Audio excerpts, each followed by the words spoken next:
promise to help each other, celebrate the joys of life, and to console each other. Hello. I am sorry, but I must interrupt this show. Leonard, you know what it is. Hey, Ham, it's time, baby. Low, it's time how we do. Hey.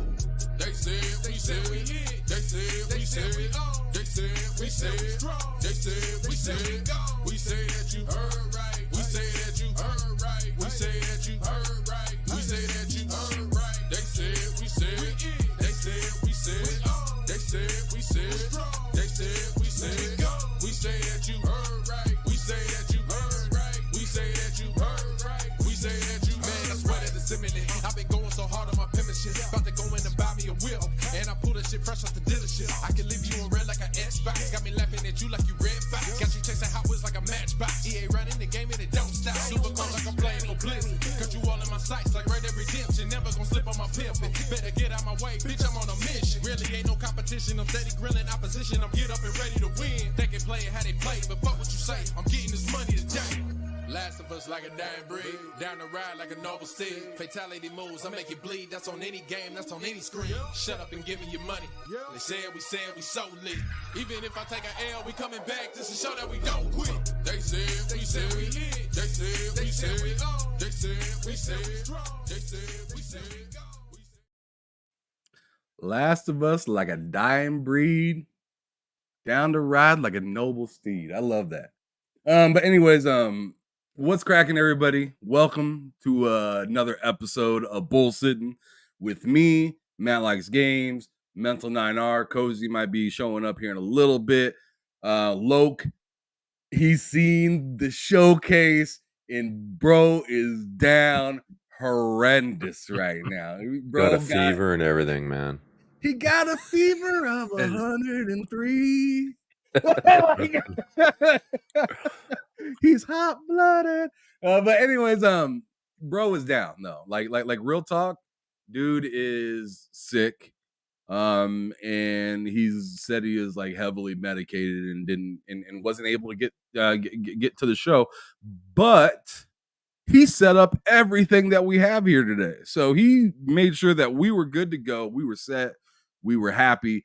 And well, I don't know if he cared about our happiness, but he definitely made sure that we had everything that we needed to do the show without him today. So shout out to Loke. I appreciate you, bro. Thank you for getting everything taken care of, because if you would have hit me up last minute and told me to do all this shit, I would have said we ain't doing a show today. Lazy ass. Yeah. I mean, I've been kicking it with the family all day, having a good time with them and whatnot. And I literally woke up from a nap right before I came here because I was fucking dog ass tired. But anyways, what's cracking, everybody? Thanks for showing up. Say what's up in the chat if you show up in there. Say hello. But other than that, let's go ahead and go around the panel and see how everybody's been doing as of lately. So, I mean, there's only 3 of us today, so I'm gonna start out with Mental. What's cracking with you, brother? It's good to see you. Caffeine Entertainment in the building. Thank you for showing up. What's cracking with you, bro? And how's it been going? I'm assuming you've been playing some Senua's Saga since that's on your background, but I'm gonna let you speak for yourself. Go on ahead. Yeah, no, I'm too lazy to change the background today, but I have finished that game. I'll go back to it, probably play through it one more time to see if I can finish up the few achievements that I didn't get done. But I enjoyed the game. I thought it was pretty good. Graphically, best looking game this gen by far, and gameplay wise, it was pretty decent. I mean, it was more of the first game, which is what I expected. Really liked it. Yeah, so I'm back into Stellar Blade to wrap that up. And playing a couple of old games too on the side, a little bit of BioShock, and I picked up the physical copy of that for my 360, so I'm going old school there, playing a bit of that, and yeah, other than that, a little bit of Fallout 4, so that's what I've been up to. A little under the weather today, a bit of a sore throat and headache and stuff, so other than that, all good. Well, I'm happy to hear that you're doing a little bit better than Loke out in Texas and whatnot. I mean, like I said, I'm assuming he's a little extra down because, you know, as Ray Cheese said, the state of decay that was yesterday was not was not what he was looking forward to. So I don't think he was too hyped to show up and have so much to say. But anyways, Yeah. make sure you guys hit that like button, share this thing out. Matt, Yeah. good to hear from you, brother. I What's talk up? to you damn near every day, and unfortunately have you here with me on this podcast every Friday. It's always gonna be that way, bud. Thanks. I really appreciate you being here a lot, as you can tell. Yeah. how you doing, man? How I you doing? appreciate it. I'm doing all right. I'm doing pretty decent. Trying to think of what I've been playing. Yeah, a little bit of Suicide Squad today because you grabbed that. We game share, and I figured, hey, I give it a shot. I'm enjoying it. I'm enjoying it a lot better than, like you said before the show, a lot better than I thought it was gonna be.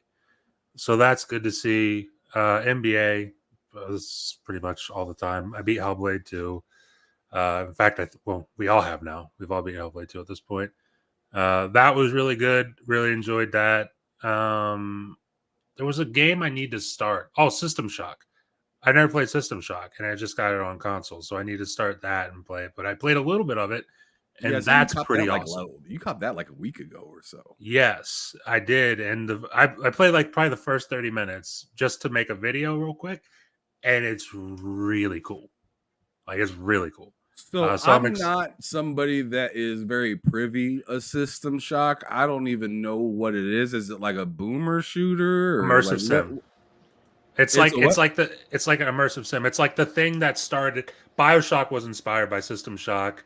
Lots of games were inspired by System Shock, like Oh, okay. BioShock, like all the arcane stuff, Dishonored, everything. Like lots of things were inspired. Oh, by so System it's Shock. up your it's right up your Yes. alley. Yes. Yeah, you said immersive sim that immediately made me think of like Arcane and Mhm. and yeah, yada yada. Go on ahead.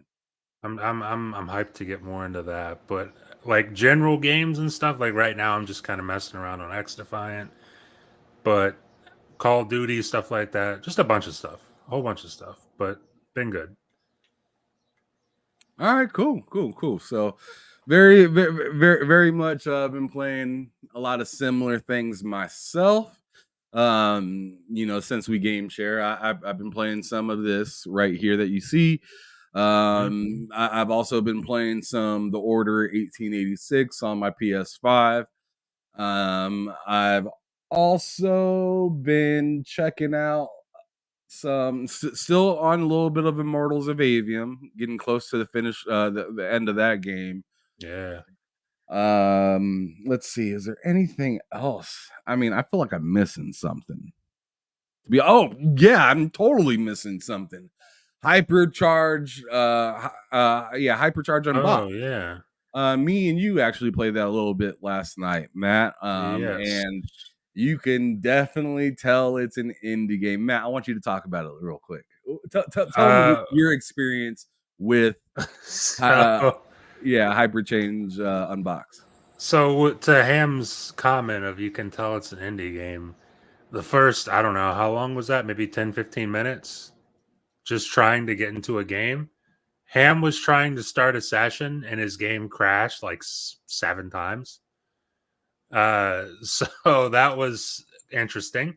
We finally got to play. Once we actually got to play, it was pretty damn fun. But like stuff like the game crashing, stuff like not being able to join servers, like public servers that people are playing in, even if it's not full, whether it's full, not full, it doesn't matter. You just can't join. It just keeps saying unknown error. So they got things to work out on that game. They definitely have some things to work out on that game, but the gameplay is fun and it's a pretty cool idea. No doubt. The thing that was really bothersome is like it doesn't make it like super easy for you to like get in with another player and just play like TDM or any of the like online kind of matchmaking things. It's a lot of workarounds. It's very simple to get in on a co-op thing and have that go on. It's also fairly simple to get somebody into your own private server, but like as soon as you like, but for me particularly, as soon as I went to get to just invite a mass amount of people, it would just crash my game every single time. And might I add that I was trying to do that within like an hour and a half of the game being launched on Xbox, and I just don't think that they had that part as ready as they anticipated. But the game itself is really fun. The co-op is really nice.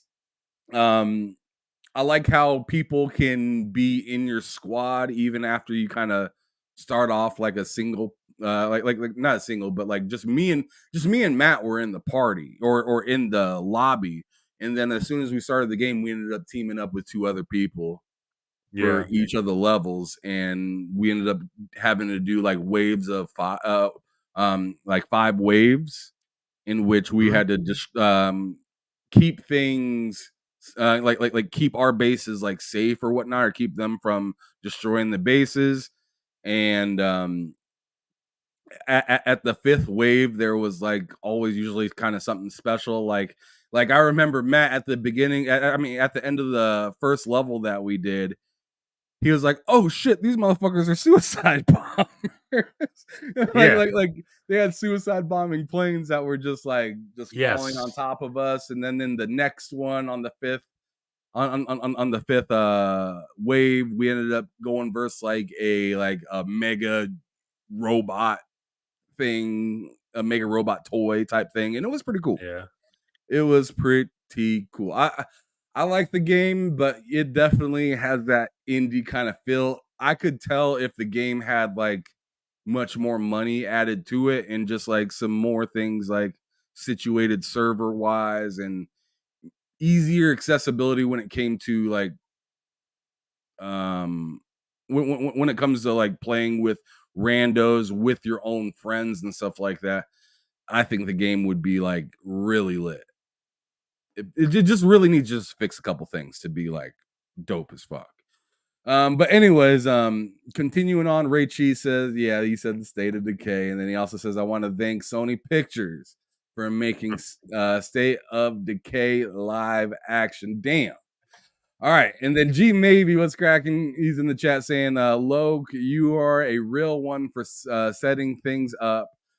Sorry you don't feel well enough to wear your tie. Yeah, no doubt.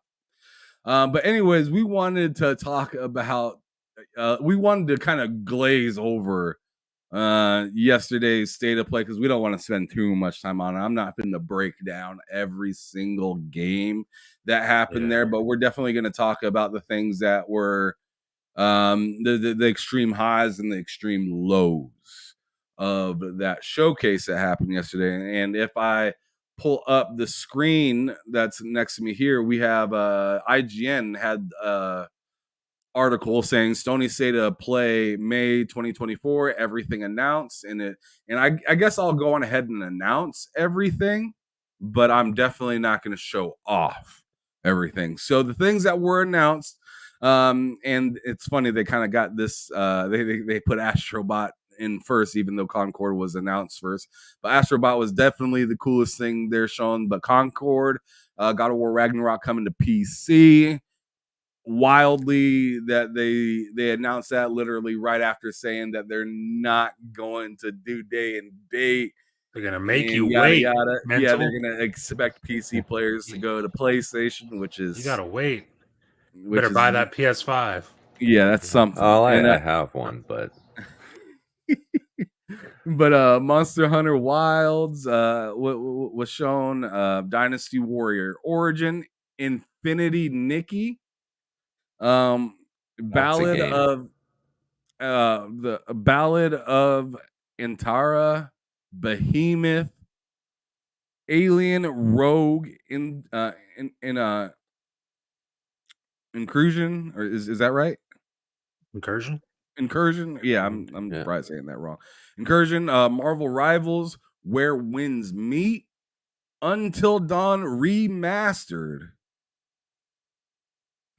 And then like Path game, of Exile, and last and least is a Silent Hill 2 remake.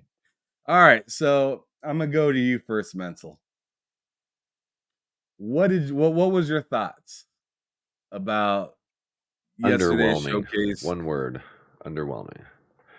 All right. Well, but before I allow you to continue to answer any other questions, let me go on ahead and throw the Concord gameplay up Before we start. on the screen. let's And get that while shit it's up there. finishing its advertisements, I'm just gonna like what I'm gonna do is I'm gonna pull up a game that I felt like that was impactful to the showcase, whether it was a good impact or a bad impact, right?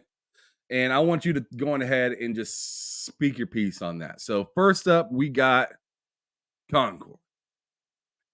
Talk about Looks it. like an Overwatch knockoff, I guess, in a sense. From what I saw, I mean, initially I didn't know what a game it was when it first came up when I watched it, and I thought, oh, this might be interesting because they're kind of talking in the coffee shop, see where it goes, right? And then I found out what it actually was, and I was like, okay, yeah, no, not for me, don't care. And that was about it. So, I mean, if I wanted to play Overwatch, I'd probably just play Overwatch. Maybe this will be better, who knows, but not my style of game, really. Glad you Okay. said that. I'm gonna take a note of that. Okay, Mr. Matt Likes Games. Same question, Concord. Thoughts? So when I saw it, I thought this looks like Destiny 2 mixed with Overwatch, and I don't like Overwatch, and I'd honestly rather play Destiny. So, like again, I told you, if that game is free to play, I'll happily check it out. If they charge me any sort of money for that game, I will never be playing it. So that's how I feel about it. Damn. Mental mentioned a point that I thought was pretty interesting.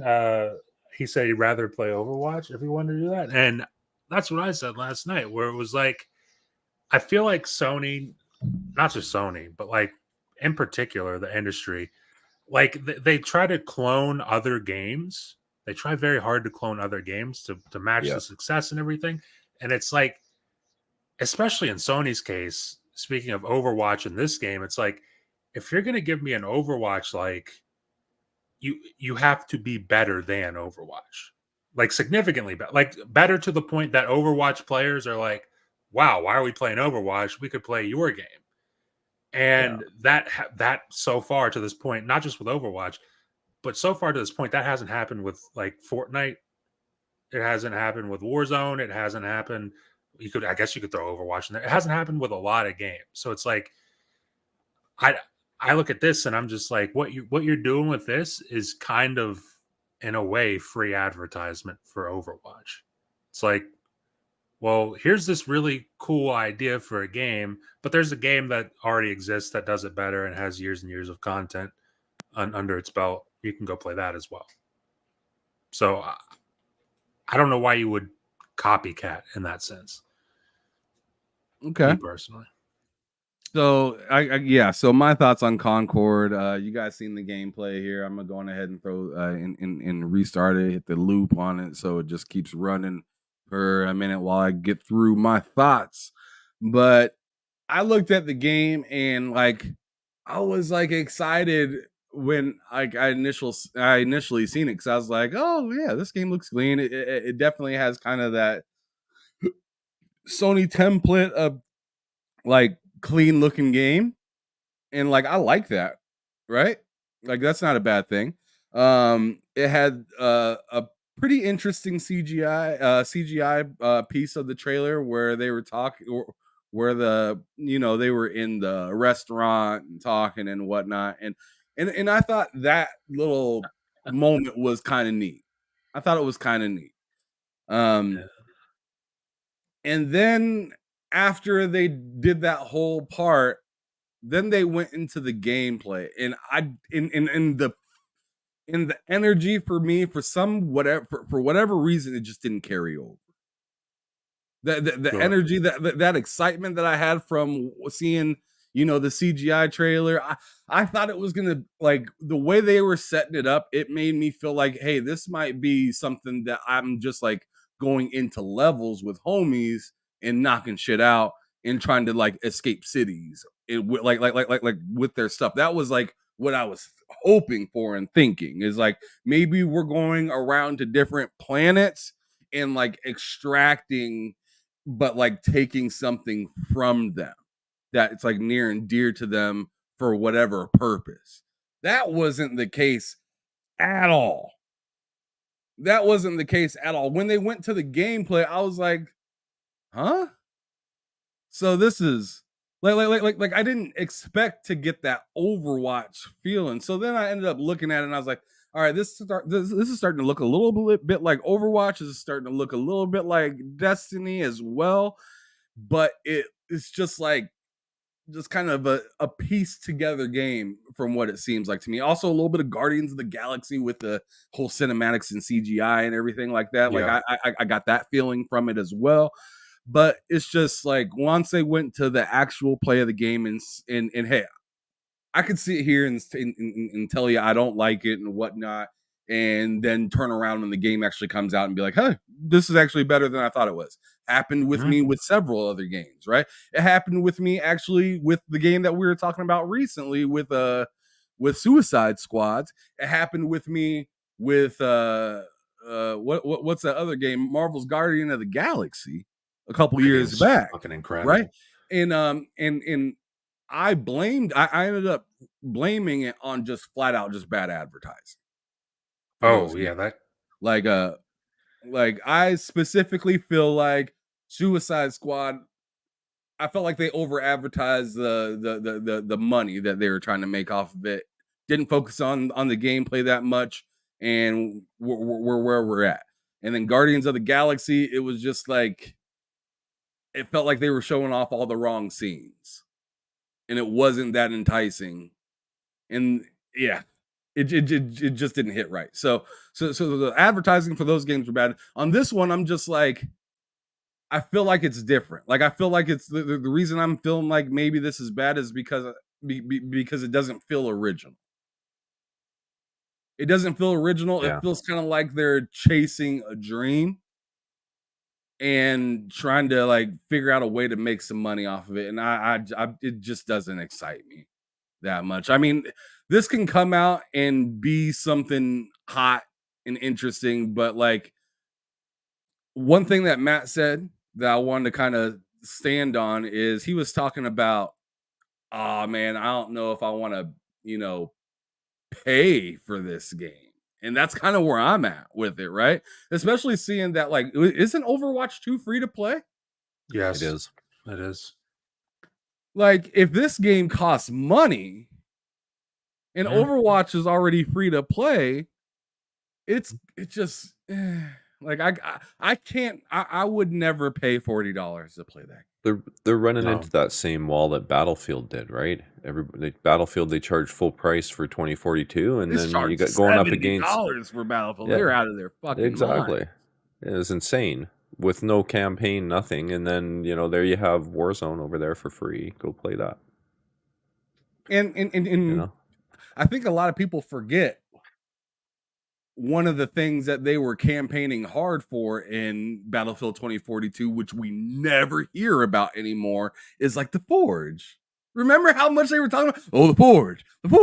Everybody's gonna love the Forge. You're gonna be able to do all these different type of things. You're gonna have all these environmental different type of things that are gonna be happening when you use the Forge. You'll be able to make your own type of maps, make your own type of yada yada yada. And I haven't heard a lick about that ever since that game launched. I haven't heard anything popular about that particular part of the game. But we're not here talking about Battlefield right now. Right now, we're talking about Concord, and just for me, it doesn't look like it's for me. As old boy from American Idol would say, it's a no for me, dog. It's a no for me. Huh. No for me. It looks like it's a no for everybody here. So let's go on ahead and just move on. Another thing that I thought that was interesting that I was talking about just briefly earlier is the God of War announcement.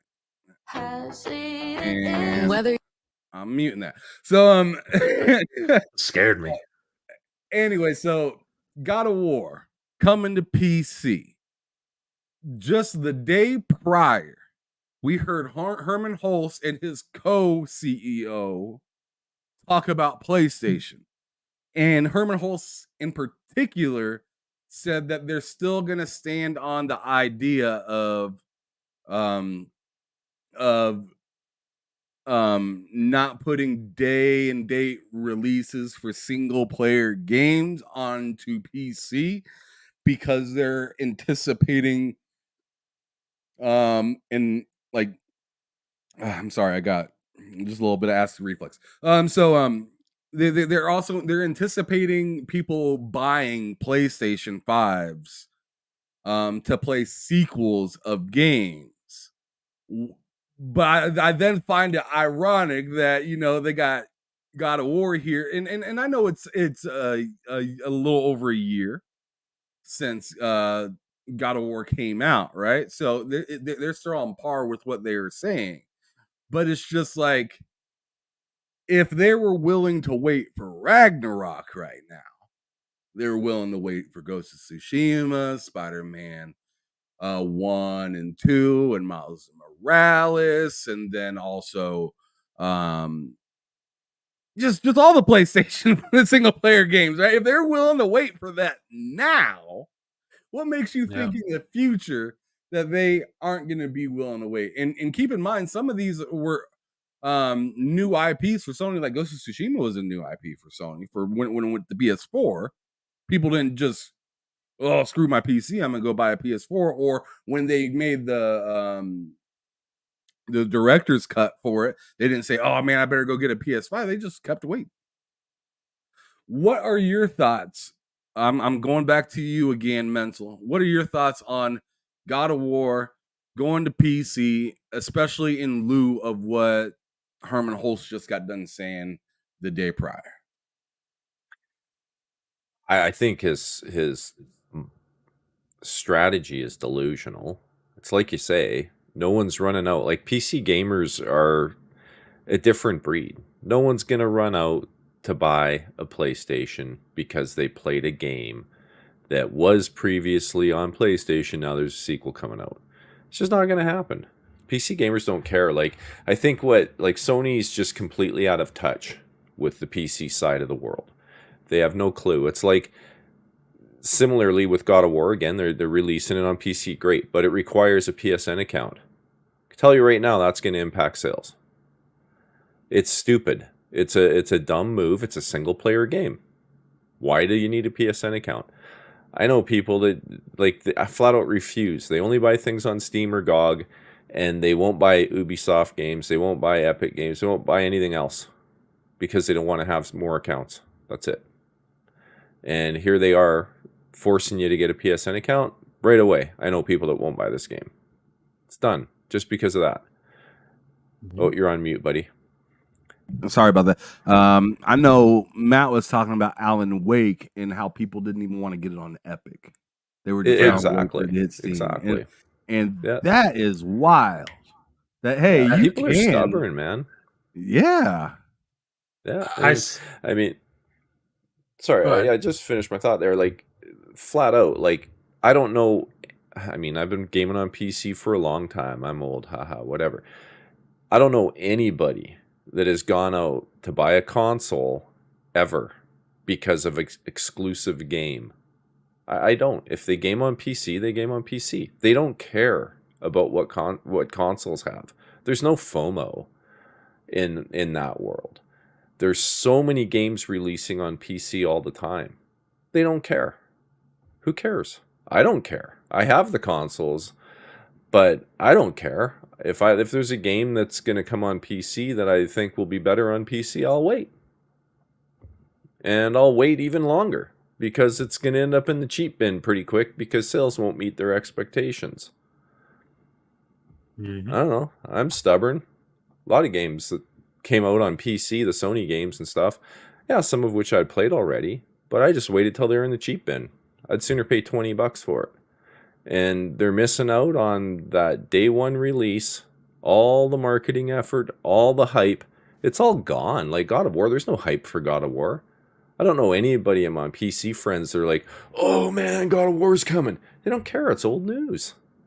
It's old news. So they'll just wait longer. So you're more or less saying like, yo, like all you're doing is losing out on sales And money. by pushing this thing Yeah, it's an extra sales. year just for your Yeah. own and it seems more or less Hey. only to promote some sort of like fictitious Delusion. need of we need to we need to take care of home before we take care of everybody else. And it's like, dude, until you tell PC players that hey, you're home too, they're not gonna give a shit.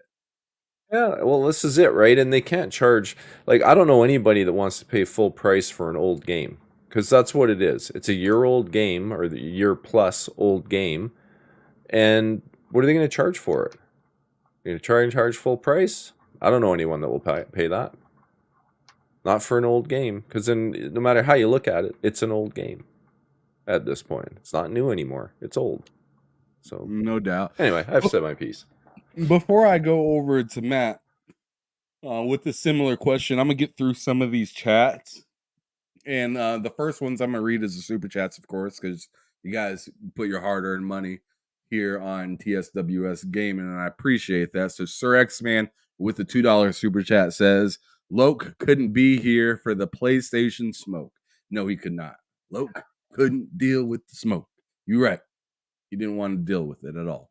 Mr. Joanna Dark with a $5 super chat says, yeah, I'm going to sell my 4090 and PC handhelds to get a PS5 and a Portal and play the worst and more expensive version of a game. Get out of here.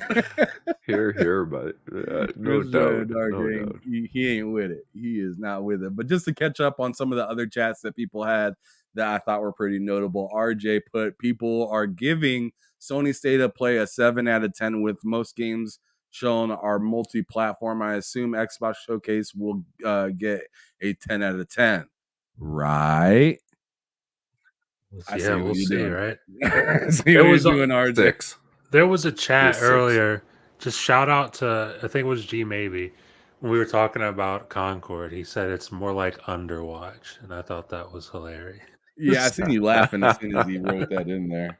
That was mad disrespectful. Yeah. So Rachie then goes to say, I will give my support to the cat game, Concord devs.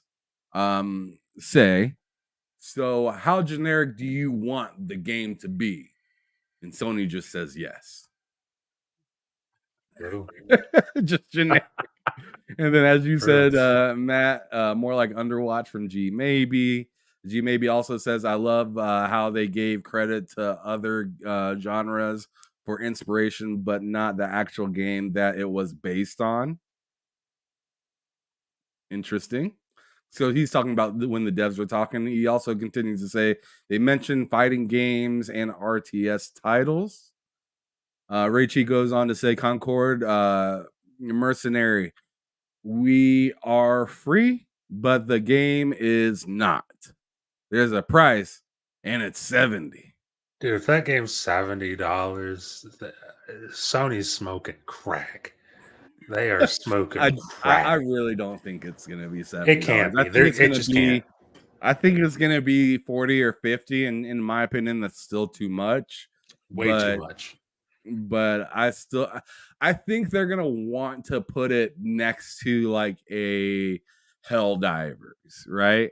And like that's just what they're gonna want to do. They're gonna want to get some sort of money out of it, to get people, to pay for it in case they don't like purchase in-game stuff and whatnot. Who knows? But I just, like this. When I seen the title of Concord, it just did not hit the same way as when I seen Helldivers, and I was like, yo, that looks hot.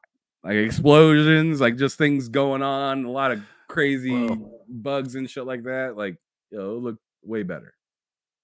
Yeah. Were you saying something? Yeah, no, I agree. Am I mistaken? Like Concord's 5v5 or something, right? Yeah. Yes. Yeah. Helldivers is an entirely different game in the sense that it's a co-op, go down and fight for democracy kind of thing. You look at the competition out there. There's not a lot of competition for a game like that, so charging $40, they can kind of get away with it. Whereas Mhm. look at all the free to plays that are in direct competition with Concord. Yeah. Good Speaking luck of with one that. right here that they also showed at the show, G maybe brought up Marvel's Rivals is free to play too. And that game is very much like an Overwatch with Marvel characters. And I thought that was wild that they showed two of the like two. Not Basically the only did same they show thing. two games that were similar, but they showed like they had a few pairings of games that were like super duper similar to each other, and we'll get into that here shortly. Let me just continue knock out a couple more of these chats. Ray Cheese says, "Many say Big Corpo are smarter than us. Corpo are proving them wrong again and again." Yeah, I mean, he's calling them tone deaf, and I totally get that. Rachie said, I got a PS4 for Persona 5. So there are some people out there that are willing to go on and get a console just to be able to play a specific type of game. And I've heard of that before. I think Cozy has said something like that. Like once she sees, 5 games that she likes or whatnot, she'll get it and then maybe get like one game for it, give it a shot and whatnot. But yeah, I there are think definitely some people out there that are willing to do that. But I just don't think it's like gonna be this like mass exodus. I'm just curious, Rachie, maybe you can answer in the chat. Did you buy the PS4 at full price, or was it later on in the gen when it was way cheaper, like half price from launch? Yeah, Because when they that's all the went down to problem like right now. 250, right? Yeah, exactly. And that's the problem right now with the current console gen. We're like 3.5 years into the generation, or over 3.5 years in now, and the things are still full price. That Doesn't is make wild. any sense. Yeah, it doesn't make any sense. They should be like 250 now, and they're not. So I think the chances of people going out and dropping a 5 bill on that are a lot less just to play a game. Yeah, what's cracking? Legendary Yobi, he just hopped in just a little bit ago. Same with Stage on X. He just hopped in a little bit ago as well. Thank you guys for showing up. Rachie continues to say the reason of Persona going multi-platform was because everyone was pirating P5 on the PS3 emulator. PC gamers only care about Bloodborne right now. Which I mean, Bloodborne has been trending for a few days now, and each time it trends, people like there's this like massive disappointment that I'm just like, I don't know why you guys set yourselves up for that. As Yeah. unnecessary. Matt, weren't you saying like this is kind of a side note thing, but I want you to kind of set something straight for me. Maybe it was you that said it, maybe it was Vinny. I don't remember who it was, but you were talking but somebody was talking about the Days Gone dev. Yeah.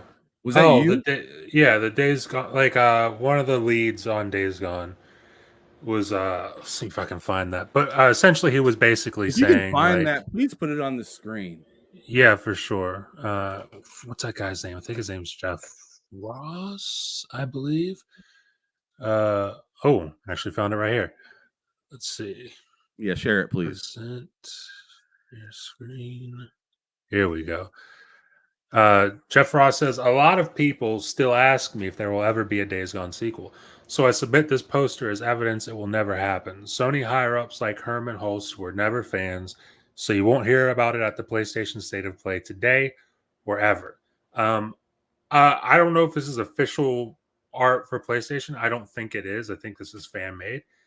But you can see in that whole thing there's no character from Days Gone in that thing. And you got a character from Infamous too right there. So it's like Sly Cooper right there. Like You got Jack, yeah. yeah, like there's a bunch of characters. Well, holy shit, yeah, Jack and Daxter. There's a whole bunch of Hey, can you characters in control there. plus that a couple times? Control plus. Thank you. Perfect. Yeah, this is better. There we go.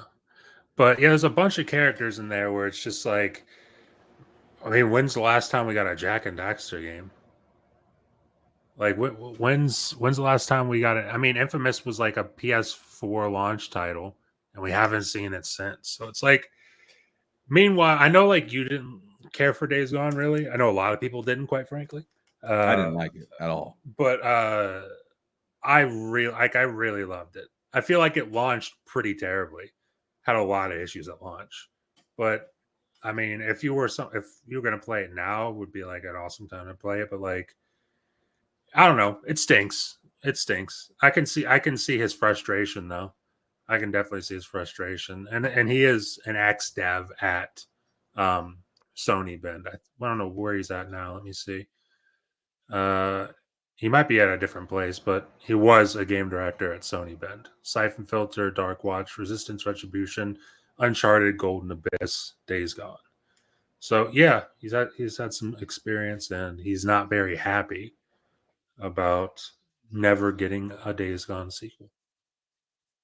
Yeah, so I only had you bring that up because Rachie talked about Bloodborne and how that ain't coming and people aren't happy. And Days Gone was another game that a lot of people would constantly be saying, hey, you guys should do another Days Gone 2, another Days Gone 2, another Days Gone 2. And I'm assuming as they're getting closer to this state of play, people and I'm actually not even assuming. I was actually looking for this Jeff Ross post, and I typed in Days Gone. I just typed in Days Gone, and I've seen a bunch of people in the last few days expecting it to possibly be at the state of play, which is wild that people were expecting that. But this kind of solidifies that ain't gonna happen like ever again. No, which sucks because listen, I remember playing Uncharted back in the day, the first one, and I was like, I really like that. And then you play the second one, it's just a quantum leap forward. It's like not even in the same realm. And Yeah. I feel I feel you could have done the exact same thing with Days Gone. I feel like Days Gone, the reviews it got, because I think it scored around the 70, 71 when it came out. I think the reviews it got were largely in part, like some of the writing was a little bit cringe, but that didn't really bother me. I think the reviews that it got were largely in part due to the fact it ran like ass on PS4. Like it was, And it was really, pretty really buggy bad. too. Exactly. Like it was really bad. Like it was, you could get on the bike and you'd be lucky to be getting like 20 FPS moving around on that bike.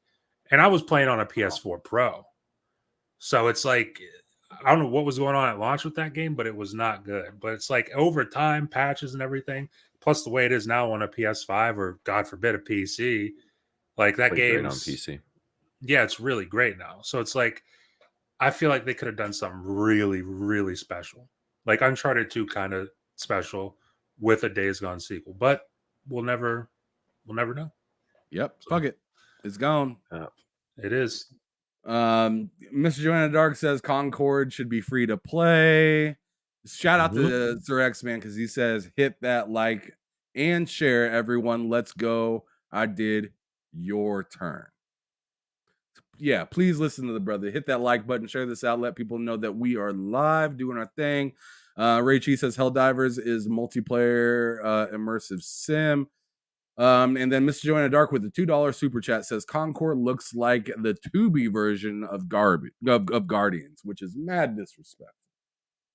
I like Tubi though. I can't even lie. I like Tubi. I still use Tubi, but I see what he's saying. He's just saying it ain't that great. Got it. Sir X-Man with the $2 super chat says, where is GT7 for PC? What's going on with Sony with VR? That's an interesting question right there. Because we have been hearing rumblings about VR compatibility with PC coming soon, or them coming out with some sort of cord that goes to PC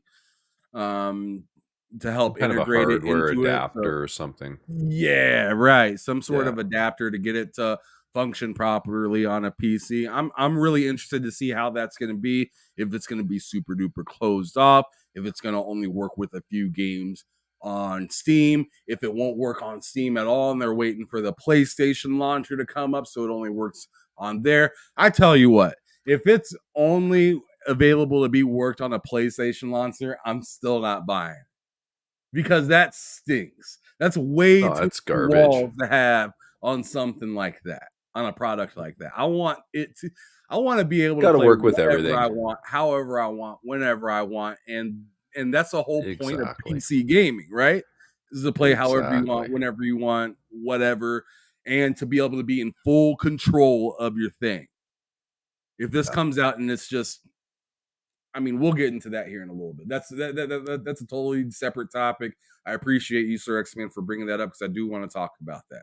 But let me go on ahead and continue because I kind of skipped off away from Matt about God of War Ragnarok. Yeah. So I want you to go on ahead and talk about it. What do you think about God of War Ragnarok coming over to PC, especially after what Mental just got done saying with PlayStation Network requirements and what Herman Hull said just the day prior of the actual state of play. Yeah, so there's two parts to this that are pretty intriguing. I saw a post from someone I follow. I'm not gonna name names, but someone I follow. It's a cool dude, but he had this point of why are people complaining about the the PSN login requirement for PlayStation games on PC? And I'm just like the obvious answer is because, well, there's a ton of countries that can't play the game. That's like the obvious answer. And he's like, well, I mean, people on PC log into Ubisoft, people on PC log into Epic. It's like, well, here's the thing. Some people on PC don't log into Ubisoft. Some people don't. Some people don't log into BattleNet. Some people don't log into Epic. Some people only log into Steam. A fair amount of people only log into Steam. That's something you should absolutely be considering. Not to mention the fact, like I said, it was a big deal when Call of Duty went to Steam. Exactly. Not to mention the fact that, like I said, hundreds of like not hundreds of, but like about 100 countries can't access the game now. So those two things, pretty big reasons as to why people would be upset. 177 countries, I think, actually. Oh my God! So yeah, it's almost closer to 200 than 200. Jesus, that's terrible. It's crazy. But on top of that, what Herman Hulst just said of like, our plan is to give them these games and then either make them wait for sequels or draw them into our platform. That's not how it works on PC. The majority of PC players are not going to be drawn into your platform because you gave them a game for the sequel. They don't care. Look, think back to, I mean, it's 2024. Think back to, I don't know, 2018. What were PC players doing for PlayStation before that? They were just playing on PC. Yeah, exactly. It wasn't an issue. And then you guys decided to be like, hey, we'll give you some games. And as soon as you say that, they're like, great. Now we'll take your games. But they're not gonna all of a sudden get super impatient and be like, I need to buy a PS5 now. That's not gonna happen. So it's like what they've already shown their hand. What you've done is you basically said, hey, eventually, whether it's day and date or eventually, every game will get to you. And they're like, okay, well then we'll just wait. Yeah, why the fuck would if I know that A, I can wait and it'll still come over, and B, I'll get it for like $40 cheaper, probably. Exactly. Yeah. That's kind of by day one. I'm glad you said it the way you did too. I have to buy the game, but I have to buy the console too. Yeah. I'm glad you said it the way you did because you hear PlayStation fans say the same thing about Xbox games now. Ooh, yes. Why did you do that? Go on that because I got something to say about that. Why did you say that? Sorry, man. Sorry if that hurts. I didn't mean to, but it's an argument they'll use. Right, it's painful. Yeah. Fact. Well, yeah. I mean, you hear Sony guys. Well, I'll just wait. It's coming to. It's going to come to PlayStation. Who cares if time's exclusive? I'll just wait. I'm not buying an Xbox, right? But then, somehow they think magically, oh, this is a smart move by Sony because now all these PC guys will go buy PlayStations, completely forgetting about the argument they just had against Xbox. Doesn't make sense. Mm-hmm. Also, I think that argument for console players doesn't hold up as well as it does for PC players. Quite frankly, and I said it to Ham the other night. I said if what Herman Hall said is true, let's say PlayStation was doing what Xbox was doing, and some of their games were going to Xbox, and then their plan, they said the exact same thing, but for their games going to Xbox. They said, well, our plan is to give you some of these games and then draw you into our platform for the sequels. That might work for some console players. You might get some Xbox players who go like, hey, I'll check out a PS5. Vice versa. You might get some Absolutely. PS5 players going like, hey, I might check out on Xbox. But for PC, that's just not how it works. They don't care. They really don't. It's just different. There's like very few PC gamers that own consoles too. Generally, exactly. they just don't. They're kind of like, oh no, it's Alex, right? He's a PC guy. That's it. You know, other than his PS2, I guess he did buy a PS2. But you know, the reality is most people just won't bother. Exactly. I just don't think. I don't know. I don't think it's a good plan. I also don't realistically. I mean, me and Vinny talked about. I don't think it's a plan they'll stick with either. I mean, we just saw God of War Ragnarok. It's like, what was the first game they brought to PC? Was it Days? I can't remember if it was Days Gone or Horizon. The first one, I can't remember. But we just saw God of War Ragnarok come to PC. You saw Ghost of Tsushima come to PC. Like PC players were fine for 4 years not playing Ghost of Tsushima. If now you're lowering that 4 years to now it's 1.5 years for God of War Ragnarok, what's it going to be for the next game? What's it going to be for the game after that? You're just going to continue gradually lowering that little space of time. Eventually, it's going to be day and date. And if it's not day and date, then PC people won't care. They just won't. Yeah. I think they'll find out in a hurry. They're not going to get the kind of sales they want. And, you know, especially since the success of Helldivers, right? Yeah. You'd think that would have taught them something, but apparently they're slow learners. Dude, they didn't learn much of anything with Helldivers. Like the viral success that it had, the sustained viral success that it had, apparently wasn't enough for them to be like, hey, maybe we should start looking into day and date a lot quicker, honestly. Apparently that wasn't enough. But then on top of that, they're like, hey, now you got to do the whole PSN account thing. And everybody's like, we don't want to do that. And they're like, oh, our bad. You don't got to do that. And then for the next game, the very next game they released, like, you got to do it again. You got to do it this time. Just it's stupid. Like, you guys aren't learning lessons at all. Like, I thought you did with the whole, like, moving back on the PSN requirement for Helldivers. I thought you learned a lesson there. And then I heard a ton of people still didn't have access even after they they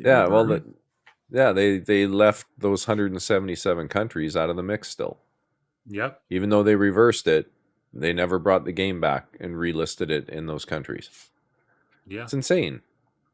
No lesson. Like, why would you want to lock so many countries out of your market? Maybe they have metrics that show that the sales just weren't great in those countries anyway. I don't know, but it doesn't make sense. I think it's wild that they're especially doing it to single player games. Because single player games, in my opinion, are going to sell even worse than obviously than like a Helldivers or something like that on there than a multiplayer game is. Especially if it's only $40, right? And you can find it at a keys site for even cheaper than that. Yep. So now you have this predicament where you're gonna be trying to get rid of what God of War for at least $60, probably. At least $60. And you have this requirement that's limiting yourself. The only reason that you're pushing this requirement onto people is so you can say, look at what I did. Look what I did. Like instead of just like garnering that kind of respect throughout just being available, you're trying to just show it off to investors and whatnot and say, hey, these are these numbers right here. This is what you can count on from us and whatnot. And I just think that's a little wild. I definitely don't think it's a lot wild. It's weird that they have this like, I'm gonna take 2 steps and then you take 2 steps, and it's just like, PC players are gonna be like, no, you bring your ass all the way over here, and then we'll have a conversation. I have like we ain't trading footsteps over here until we meet in the middle. Fuck all that. So that's going to be mad interesting. But let's go on ahead and move on from God of War, because there's plenty of other stuff that we need to cover and get through. And we're already about an hour through the podcast so far. Another game that I wanted to kind of bring up was Where Winds Meet. This game looked Before we nice. start, Shut up. This game looked nice and whatnot, but here's my thing, and I'm gonna go off on this one first, and then I'm gonna pass it over. Where Winds Meet, it looks fine. It doesn't look bad. It looks like it's gonna be a pretty good game and whatnot. But my whole thing, my issue with how did this pop back up? Hold on a second. I could have swore I went down to there it is. All right, cool. So my whole thing is like, I just finished Stellar Yams, right? I just finished Stellar Blade, and I feel like it's like as an industry, this isn't just PlayStation. I feel like as an industry, we're kind of doing a lot of the same game, just reskinned with different explosions and stuff like that are happening. But everything is kind of like trying to be Souls-esque. And to me, it's just like not that, like, especially after I just got done playing Stellar Blade, I can't now look, and this is for me personally, because there's a lot of people that are a lot different. But like, after playing Stellar Blade, I look at a game like this and I'm like, I'm not ready to do that again.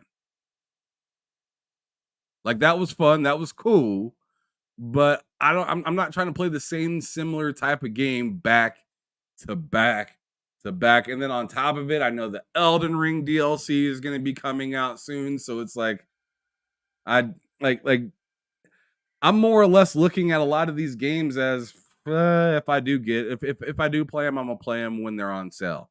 I'm not looking to get that day and date, and it's not because it's a bad game.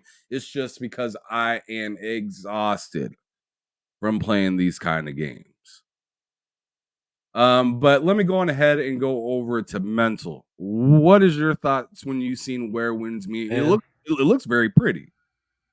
Yeah, I mean, graphically it looks nice, but I don't even know what I can add to what you said, because I saw the same thing. I looked at it and went like, oh wow, I liked it the first time when it was insert name of game here.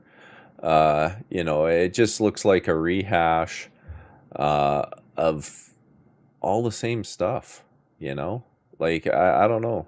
It didn't do anything that I can see that was super special that made me go, wow, I got to get that or play that.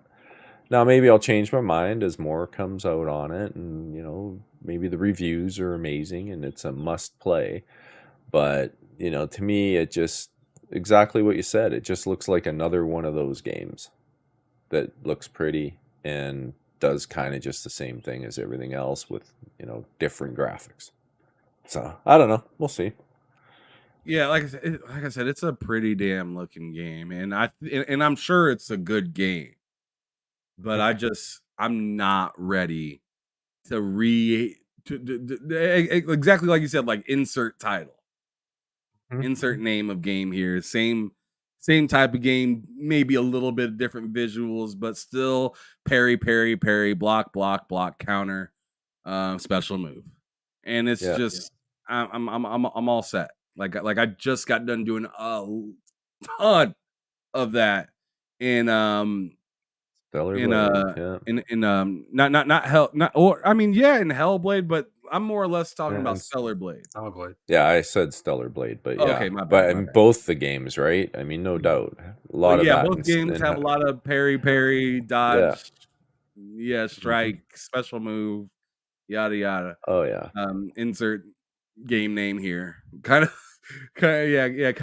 things. And then like I said, there's other games that are popular that I'm looking forward to a little bit more than that, like Elden Ring DLC, Black Myth Wukong. I've been looking forward to that to the point where it kind of pushes this game to the side, and it's like, I'd rather try that since I've been looking forward to it so long compared to Where Winds Meet, which I know it's not newly announced, it's just newly shown.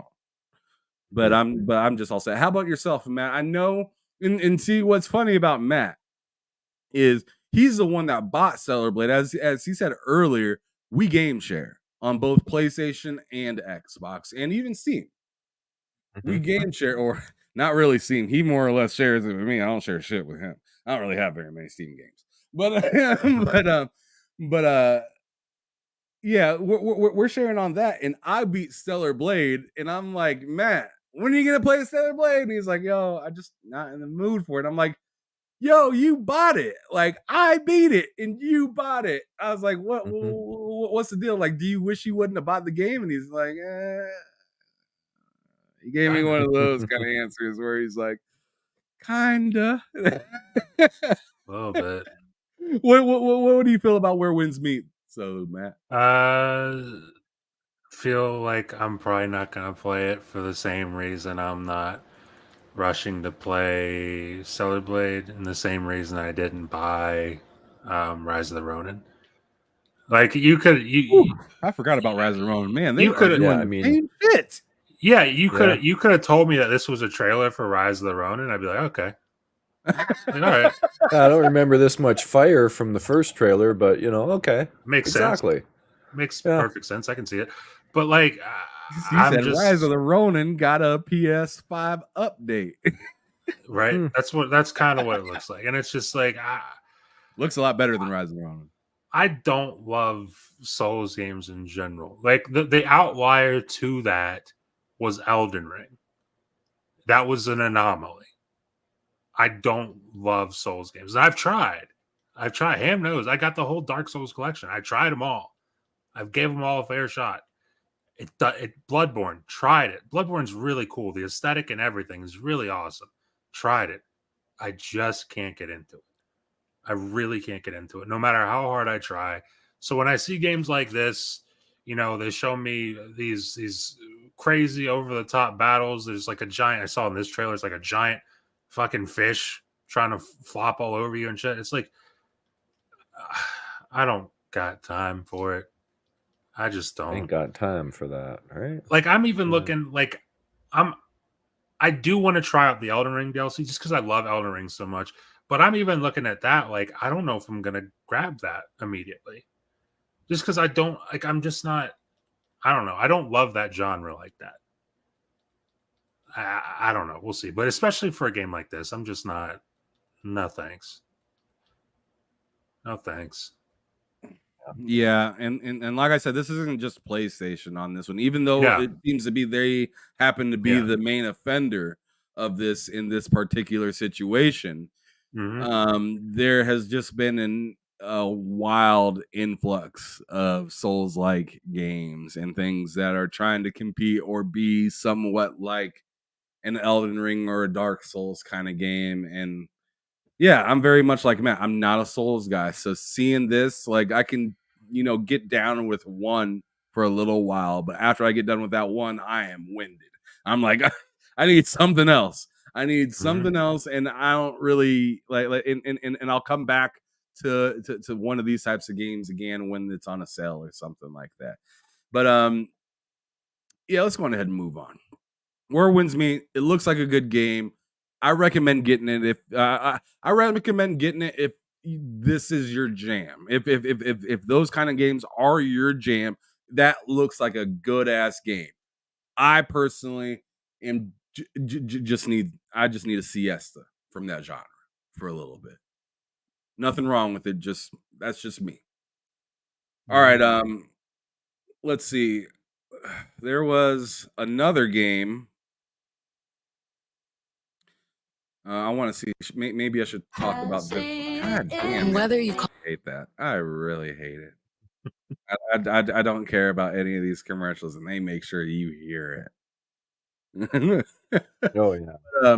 Crank the volume on those. This is the game that I think it is. This game's called Ballad of Intara reveal trailer. And yeah, let's see what this. See, like, and this is like another familiar. one of those games. I swear it's. Is this another one of those games? If you like clip these together, I would think it was the same game. Yeah. Like you know, just a different protagonist or something. Like, you could insert bits of this into the other trailer, and I'd be like, oh, okay, yeah. Mm-hmm. Okay. You know, call me crazy, but you know, does this not look so similar that you could just get away with mashing the two of them together? That might be an interesting experiment.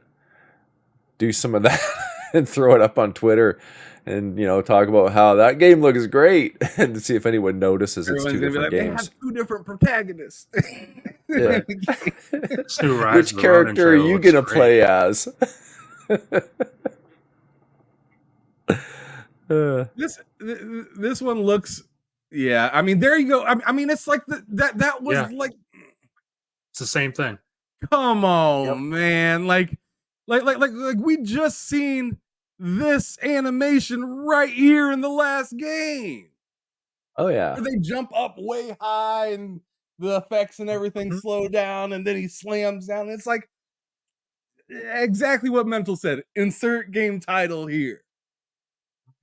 Well, you do. Pretty There's a cool. similar move in Stellar Blade too. What was it, like right bumper and triangle, where she would jump up in the air and then slam down, and it would stun the enemies, Yes. right? Or I think Same it's kind like of thing, L1 right? in triangle.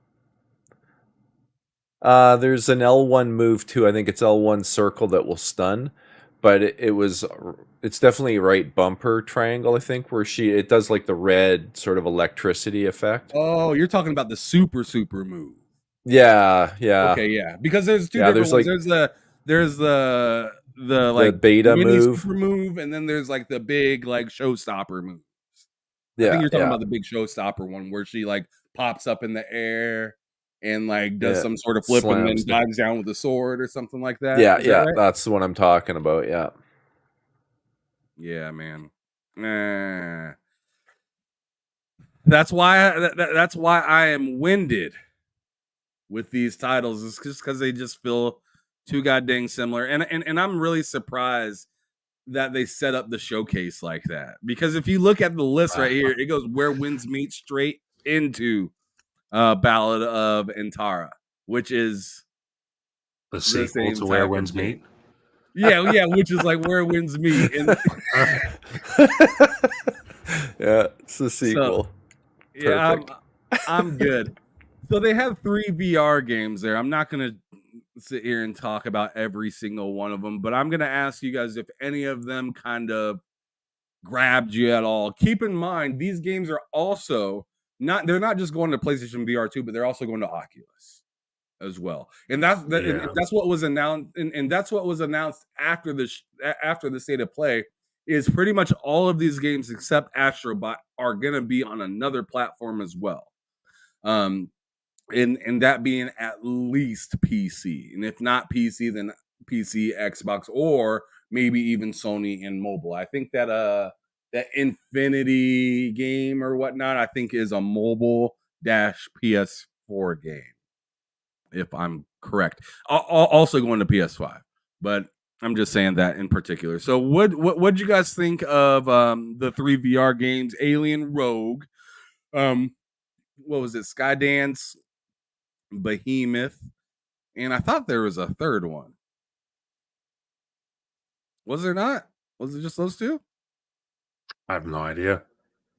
Yeah, All I'm right, let's not just. sure. I mean, I'll be honest. I kind of tuned out for the VR stuff because I Yeah, I don't didn't have even see 'em. PlayStation VR. Oh my god! So y'all don't care about the VR stuff. I don't. Yeah, Got it. not particularly. Got it. Huh. I ain't gonna lie. I thought Skydance Behemoth looked pretty cool. Is any of them an RPG? I don't know. Like, let's see. It says all right, it says The Walking Dead, The Walking Dead Saints and Sinners developer announces new VR game. Behemoth is the next project from Skydance Games, the developer behind The Walking Dead Saints and Sinners.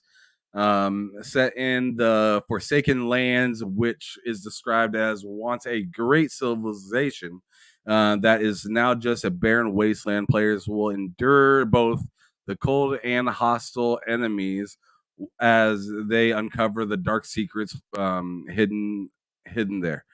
All right, so it I'm thinking this is probably going to be a straightforward game. Gotcha. Yeah, yeah. Because I only asked that because there was one game for VR that I think was at PlayStation Show. It was like an RPG, and I thought it looked Yeah, pretty that was awesome. Yeah. last year, right? Yeah, I thought it looked pretty awesome. I was wondering if that was there, but if that's not there, then I really don't care, quite honestly. All right, That is well, the one there that I thought looked semi interesting, but again, I don't have VR, so I kind of just watched it, but didn't watch it, because I knew I wasn't going to be playing it anyway. fair enough. Yeah. So I guess we'll just move on to the next game that is to be talked about, and it's a game, and it's another game where it's like insert title here, but it's just Marvel characters, right? So so now we're landing on Marvel's Rivals. I'm not going to speak on this quite yet. I want to go to Is it mental first. 5v5 too? Well, again, like I'm yeah, interested. I in don't know, seeing. man. It didn't really interest me. I watched it, but other than it being Marvel characters, it's just another one of those games to me. And there's enough of those games already, I think. So they got to do something pretty special, I think, to get an audience. Maybe they'll get an audience just because it's Marvel characters. Maybe that's the something special, but I don't know. Not looking forward to it. No, well, see, I'm not an Overwatch fan. I'm not a fan of these 5v5s or 6v6s or whatever, where you've got different classes and, you know, never really ever caught on with me. I like a good old fashioned, Halo deathmatch, Slayer match, or whatever, where everybody's got the same options for weapons, everybody's equal, and you just go out and shoot each other. Like, that's what I've always liked throughout my PvP life, I guess. Going all the way back to the Quake days. I like the fact that you go out and just compete on level playing field because you all got the same character, you all got the same weapons, and may the best person win. So, I mean, there is strategy involved too in some of the team games, but ultimately, this type of stuff, it's just, I don't have time to go and learn all the classes. I mean, I'll be honest. I ain't got time for that. I'm not going to sit around and devote all my time that I have to play games to one game just so I can get really good at, the different classes in that game. I don't care that much. Okay. Yeah. Thoughts, Matt? Marvel Rival. I mean, I- I'm already assuming it's a fat no from you. Well, I look at this the same way I look at Concord, where it's like, and Marvel's Rivals is free to play, right? I'm pretty sure that's confirmed. Yes, this is free to play. So this, yeah, I'll give it a shot. But I look at this the same way I look at Concord. The difference is this has the Marvel name going for it, which I think is going to matter for at least some people. Well, and it's presumably. free, so it has that Exactly, advantage. plus being free. So it's like, I mean, between Concord and this, I'm thinking this is probably going to be the more successful. And it does look kind of fun. It looks interesting, but again, I The don't think it's destructible gonna, environment looks dope. yeah. I don't think it's going to be a game that hooks me, but who knows? We'll see what happens. But it has things going for it that many other games don't, and that's the Marvel name. I like what G maybe said, and that I feel the same about this game, and this is why I'm not that excited for it, to be honest. Like, it has all the characters I'd want to play in the game, but like it just doesn't have the impact. And like he says, the combat looks very mundane to him, and for me it's just like, Yeah. it just feels very rinse and repeat and not very special to me. Because like, the one thing I liked about playing Marvel Spider-Man 2 is when I pulled out those symbiote options, right? I felt like I was able to rip the world apart, right? Mhm. But like in this game, it's just like, maybe that might work, or maybe this person has the counter to stop this, or doesn't, or it doesn't bother this person because they're being healed at the same time while I'm attacking them, or something. Like, I don't know. It just doesn't feel like what I'd want a Marvel game to kind of be. This is just kind of, in my opinion, a money grab. It's a money grab with the Marvel IP to make the money or not to make the money, but to make the actual IP stand out. Because I don't think that they could have took or not two, but several nobody characters and made this game and had Like, it I think be interesting. Continue. I think what, just what you said there, it triggered what I was thinking when I was actually watching this. And that's when you're a superhero, the fantasy is you're a superhero. You go out, you can just wipe people out and stuff. That's not going to happen in this game because they're going to have to balance it. Exactly. Right? So you're not going to have that superhero fantasy. You're just going to be playing another game. That's it, right? It's another one of these, right? Because you can't have that superhero fantasy. You might as well just be playing generic characters with Marvel skins. Pretty much. Exactly, yeah. Pretty much. That's what I think will happen here. It's going to be hard to make it feel really awesome, because what makes a superhero game feel awesome is when you feel powerful and you can just, abuse the average civilian or whatever, right? Like, the criminals don't stand a chance. Upside down from his legs. Exactly. And I don't know how they're going to be able to do that here, right? Like, Venom's not going to be Venom because he'd just go in and wreck everybody. Yep. Anyway. No doubt. I definitely see what you're saying with that, though. Like, that it's going to be so balanced that you don't feel like a badass. You just feel like another guy on the screen. Yeah. So I totally see what you're saying with that. And I just found it extra annoying, I guess, that they had this in Concord within the same state of play. It was just like, so now you're giving me repeats of two different genres and saying, do you like this? Well, how about this version of the same thing with a different paint job on it, or different characters, or a different IP or whatever? And it's just, I mean, for Concord, for me, I told this to Matt last night. I was like, yo, like, that game doesn't look interesting to me because, first of all, although I liked Destiny back in the day, I was never into Crucible. I Played a lot of Crucible. And then I enjoyed it. Yeah. I was never big into Crucible. Crucible was all right, but I played the game and I've said this on my podcast many times. I've said this on other people's podcasts. I love co-op games. Crucible is not co-op. Yeah. Unless it's like TDM, and do you even call that co-op? And not really. It's just, y'all versus them.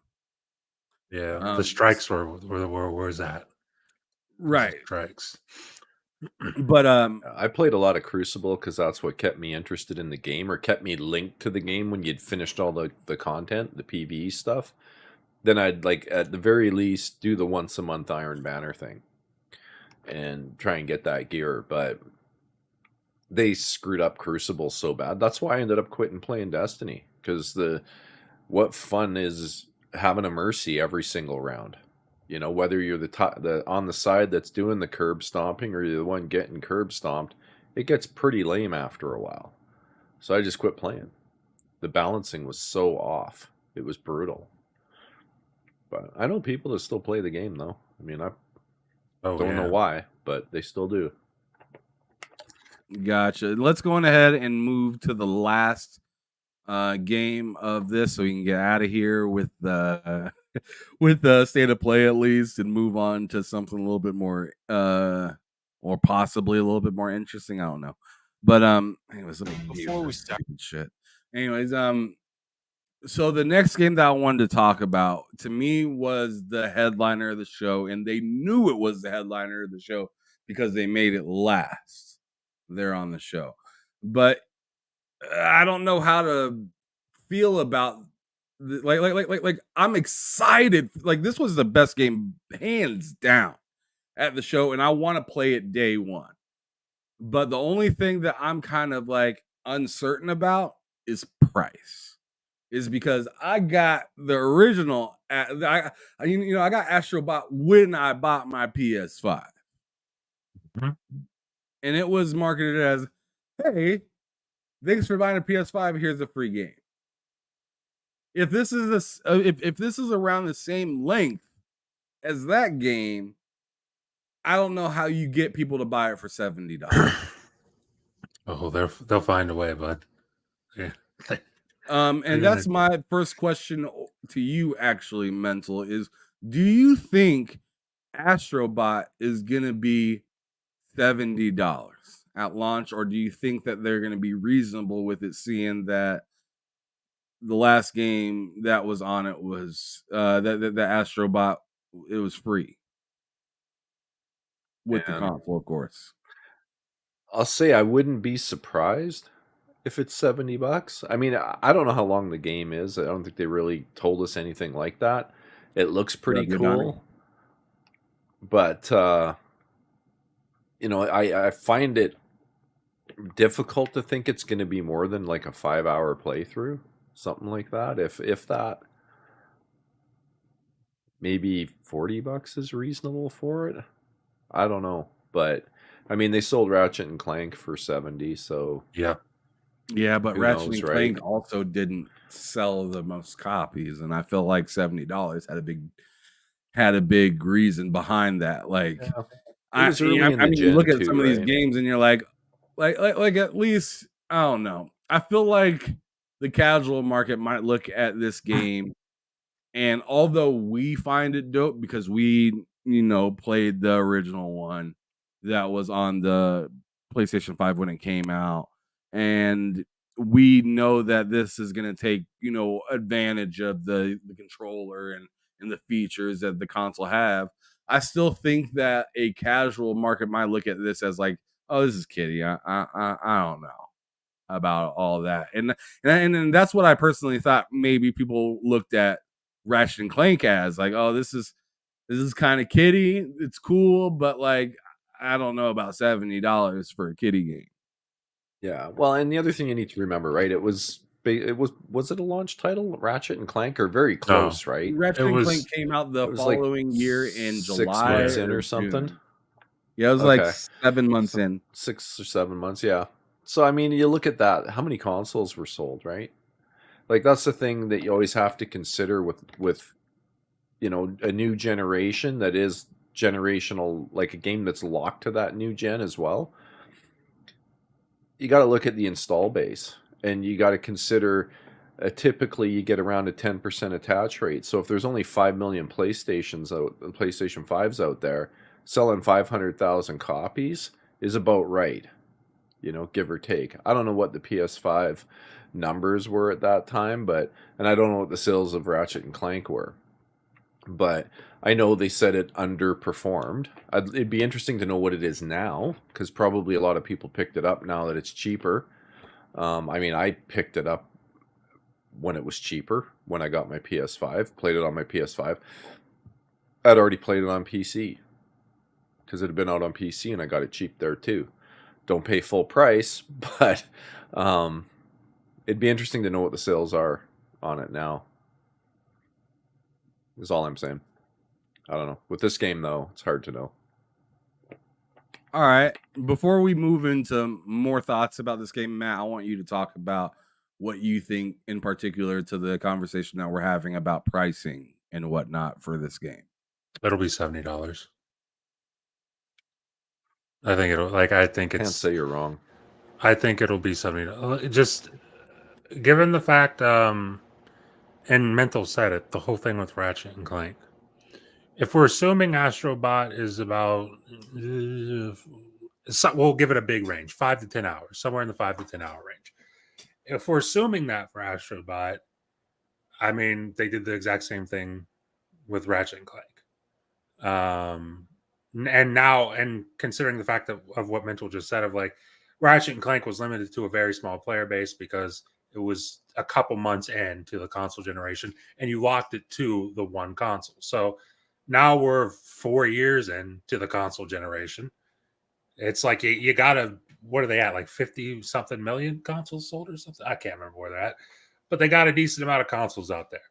I could see them, this is a current gen only title. I could see them easily making the $70 and being like, hey, whoever wants it, you're gonna buy it.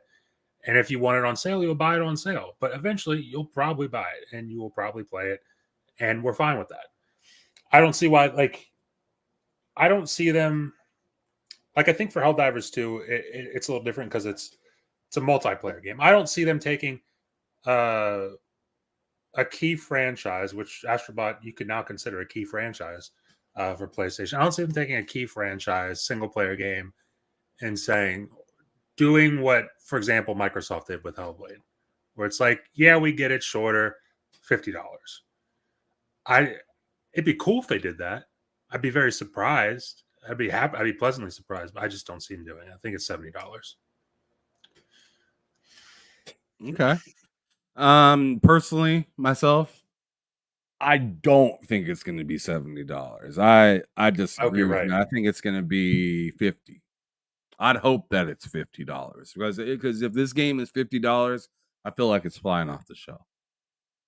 But if it's $70, you got people thinking about it and comparing and contrasting, and due to its time of coming out, it's like, do you really want this to be $70 when there's Black Myth coming out right around the same time? There's, Space Marine 2. Space Marine 2 that's coming around. Stalker. Well, Yes. Stalker, well, true, PlayStation, but yeah. But there's just, I mean, there's a lot of games that are coming out around that time. There's also, NCAA football that came out that'll be out, later in July and whatnot. That'll be really interesting. The new 2Ks will probably be coming out. Maddens will be coming out, and it's just like, do you really want to compete? Do you really want to put that title to be the same price as those games that are gonna be for sure getting purchased? Right. So like I just personally don't think it's gonna be $70. But hey, if I'm wrong and Matt's right, I still won't be too surprised because it's just like, hey, they want that cash, right? But at the same time, I'm just like, didn't they just say not that long ago that they want to start making games a little bit cheaper because the $70 price tag wasn't really working as well as they thought it would? So why would you do this to this title then? Like, I don't know. Yeah, see, if they said that, somewhat- I didn't know they said that. But if they did, then yeah, you might be right here. This might be less than 70. Well, in the leaks of the Insomniac thing, they were talking about how the $70 price point wasn't working out so well, and they were thinking about making shorter games and dropping the price to $50 and just having sequels instead of just one crazy long $70 game. I mean, that would be awesome. That would be very awesome. I mean, I don't know. Infinite Umbro, I won't be was surprised cracking. if it's He just slid through, and he says that they're setting it up as a more premium product, so I feel like they'll charge $70 for it. So Infinite stands with you on this one, Matt. That's He how I thinks that feel. it's going to be a $70 product as well. And the thing is I can't say that Umbra's lying at all, because it's just like, you already know this is going to take advantage of all the features of the PlayStation. 100%. That's and it was so well done for the one that came out with the with the PlayStation 5 that I could just totally see them making sure to have all the features for this one, and that it's just like hands and feet above any other game that they work with that has to do with that DualSense controller, right? I mean, what other game have we used in this sounds wild, but what other game have we used that we actually blew into the controller other than Astrobot? I tell you what, I haven't. There hasn't been another game. Or or just some of the other features, how it just feels so connected to the game when you're climbing, and you get those little extra pushback from the L2 and R2 buttons. Like I thought that was like when I played Astrobot, I was like, oh man, Xbox, bro. Like because I could because I bought the PS5 on the launch day. I was one of the lucky few to actually be able to go pick it up the day that PlayStation 5 launched, right? I picked it up a couple days later because I had to go back near my mom's crib, which is like 3 hours away, to go pick it up. But nonetheless, you got it. Yeah. Nonetheless, I got it. Came home, hooked it up, and I actually played on the PS5 before I played on my Series X. I had them both together at the same time, and I was like, I should probably play on the PS5 because I don't know if I'm going to come back to it right away because I already know I'm more of an Xbox guy, right? So I played Spider-Man Miles Morales because that was a launch title. I got Assassin's Creed Valhalla, which I ended up not really playing a whole lot of. But Astrobot came with the system, so I played Astrobot first, and I was like, just like I said, I was like, or Xbox is in trouble. Like if they're using these type of features for all their games, then this is going to be nuts. And then we could then come to find out, of course, that it's no different than the 6-axis controller, and only a fraction of the games are using what the controller can provide. Yeah. So things, but at the same time, I mean, I'm really hoping that it's not a $70 game because there's so many other games that I'm looking forward to purchasing that are going to be around that price. And I like this game, seeing that I got to play the last one when I bought the console free, essentially. Because if this comes out at $70, I'm thinking I just got my PS5 for $430. You see what I'm saying? How long was the first one? The first one was like as long as Hellblade. It wasn't that long. It was like 7 hours, like 6 or 7 hours. Not very long. I'm sure you could probably speed through it even quicker than that. If you're not trying to get all the trophies and all the PlayStation equipment at the home place and whatnot, I'm sure you can speed through it faster than that. But yeah, so it didn't take in between a Ratchet and Clank and Hellblade. So I wouldn't be surprised if it's 70. I hope not, but I wouldn't be surprised. I also leaned 70. I leaned 70 also. To Umbra's point of it being a premium product, they ended the show with that. Which means, I mean, granted, the show stunk, but which means they have some level of confidence in that game. I could definitely see them confidently making that $70. You just made Loke spit out some beer as he's sitting there on his back porch down in Texas having a beer while he's listening to the show. He just choking on it now when you said that. He's just vomiting and looking at the pasture. Yodani just said that, to be fair, so did Hellblade Unreal Engine 5. He's saying that that was a premium product as well, and that was only $50. It was. But I maybe this is PlayStation. But basic, because it's like I trust Xbox to price something more appropriately than PlayStation. I just do. I mean, I don't know. I don't think that's particularly crazy either.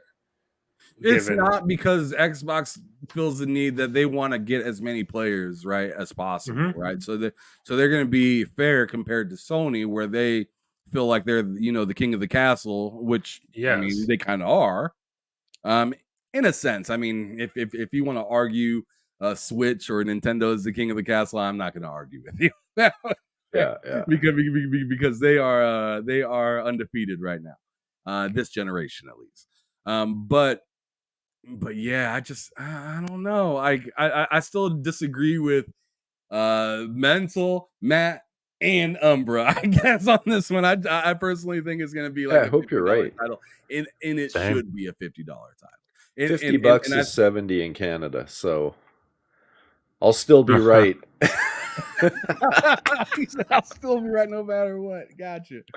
Yeah, you ain't lying. You ain't lying, bro. Ray Chi in the chat says this show was just water to help Sony fans to swallow the God of War PC pill.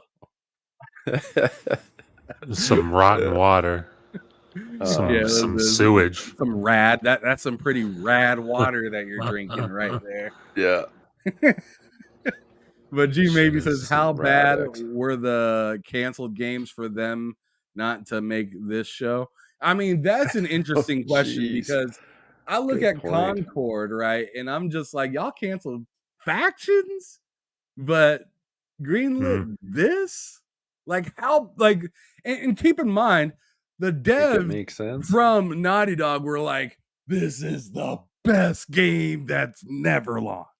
Like, you know Yeah. what I'm saying? Like they made us feel like we missed out bad, Yeah.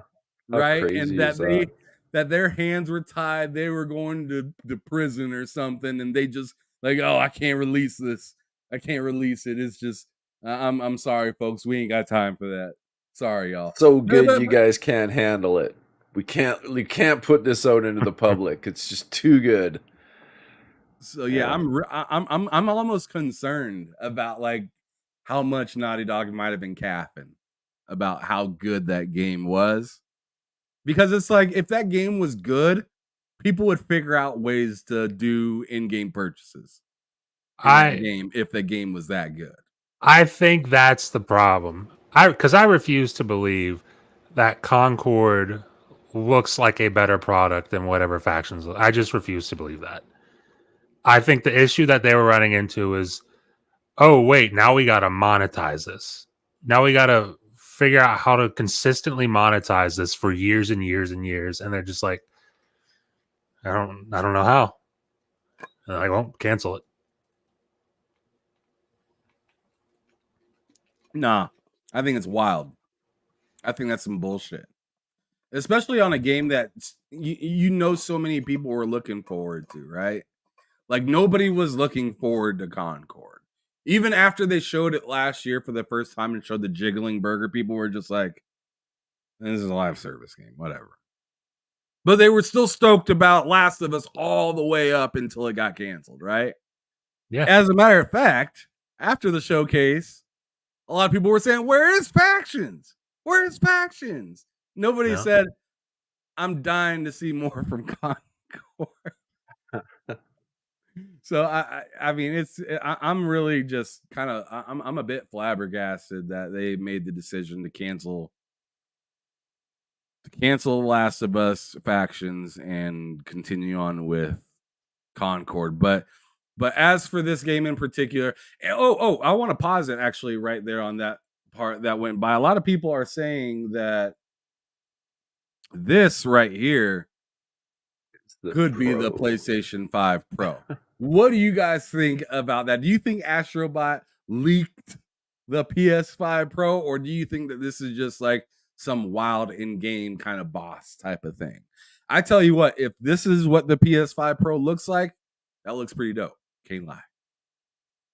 I think that looks a little over-designed, personally. Yeah. A lot of LED action going on there, but there's that thing on the side of it, like a ball, like a sphere on the side. I don't know. Yeah, it's like a little PlayStation logo sphere on the side, which I think would be lit if they had something like that that you could turn on and off. That would be dope. Yeah, I think skinnier. I could see it. I could see it being the PS5 Pro. I'll say that. It looks skinnier than the current version, which is a plus. Yeah, it's hard to say. It's hard to say, like from a cooling perspective, knowing the trouble they had cooling the first PS5. Yeah, it's hard to know. Hard to know. Although I don't think they're pushing the chip in the Pro as hard. I think it's going to probably operate a lot easier at the clock speeds, at least the rumored clock speeds. So. Yeah, they said like 10%, maybe. Right? Yeah, 10% on the CPU. The GPU is a lot wider, though, right? Right, a lot wider. So that's going to be that's definitely going to put out a bit more heat. I think they're saying similar clock speeds or a little less. It's amazing how much clock speed affects the actual power usage. So if the power usage is in check, yeah, it's possible. Maybe it could be slimmer than the current version. I could I don't see know it what just process they're because building it on. I can see it just because you look at the original Xbox One, fat, huge Xbox One versus the One Yeah, X. yeah. Uh, I heard so I the could, original. yeah. Sorry, go ahead, bud. I thought you No, were I was done. just say, so I could definitely see that being the Pro. Yeah, I heard the original VCR one was like that because they were so paranoid of a red ring repeat that they Mm-hmm. just oversized it to make sure They that sure they did. were good. Yeah, yeah, they did. Oversize the hell out of that thing. Oh yeah,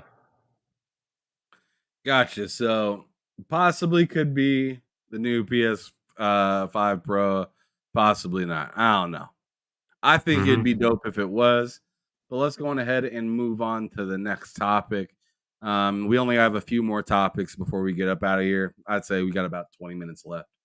Um, the former Blizzard boss, which I'm assuming they're talking about. I'm assuming Whoa, they're talking about Mike Ybarra. Mikey. Said the article says former Blizzard boss says PlayStation probably can't convert PC players using single player exclusives alone. Now we talked about this a little bit ago, so we don't have to dive into it like crazy deep or anything like that. But I'm gonna read a little bit of this article, and maybe you guys can have a little bit of an extra answer to throw on top of this, just so we have a little something to talk about with this topic. But the article goes to say, if I was PlayStation, I wouldn't be afraid to put story-based games on Steam day one. Blizzard Entertainment's former president Mike Ybarra has given his own take on PlayStation PC strategy. PlayStation's new co-CEO Herman Hulse recently discussed the publisher's philosophy on PC ports, explaining that uh, live service games reliant on big communities would come to both platforms on the same day, while single player tentpole titles would see a staggered release and launch exclusively on PS5. The strategy would attempt to bring PC gamers over to PS5 using exclusive sequels as bait. Ooh, the way that article says is put that last sentence together is like in a challenge for PC players, right? It's like, oh, how dare you try to bait me? I ain't no bitch. Like you know every PC Good player luck. thinking that shit. I ain't no bitch. yeah. You punk bitch. I'm no punk bitch. But anyways, it continues to say yesterday, PlayStation State of Play Showcase reiterated that strategy with the announcement that uh, Overwatchy FPS con. Damn. Why do they say it like that? Is it Overwatchy? They put a Y at the end of Overwatch. Overwatchy FPS Concord would come to PC and PlayStation 5. I tell you what, the people over there working on Concord and advertising for it and expecting returns from this game cannot be happy with the reception that they're getting with Concord after its Oh. devs sitting there talking to you. They showed it, and all people had to say is, when is this going away? RGT said, I'm sitting here for 5 minutes, and then he paused and said, 7 minutes, and I'm still fucking watching Concord.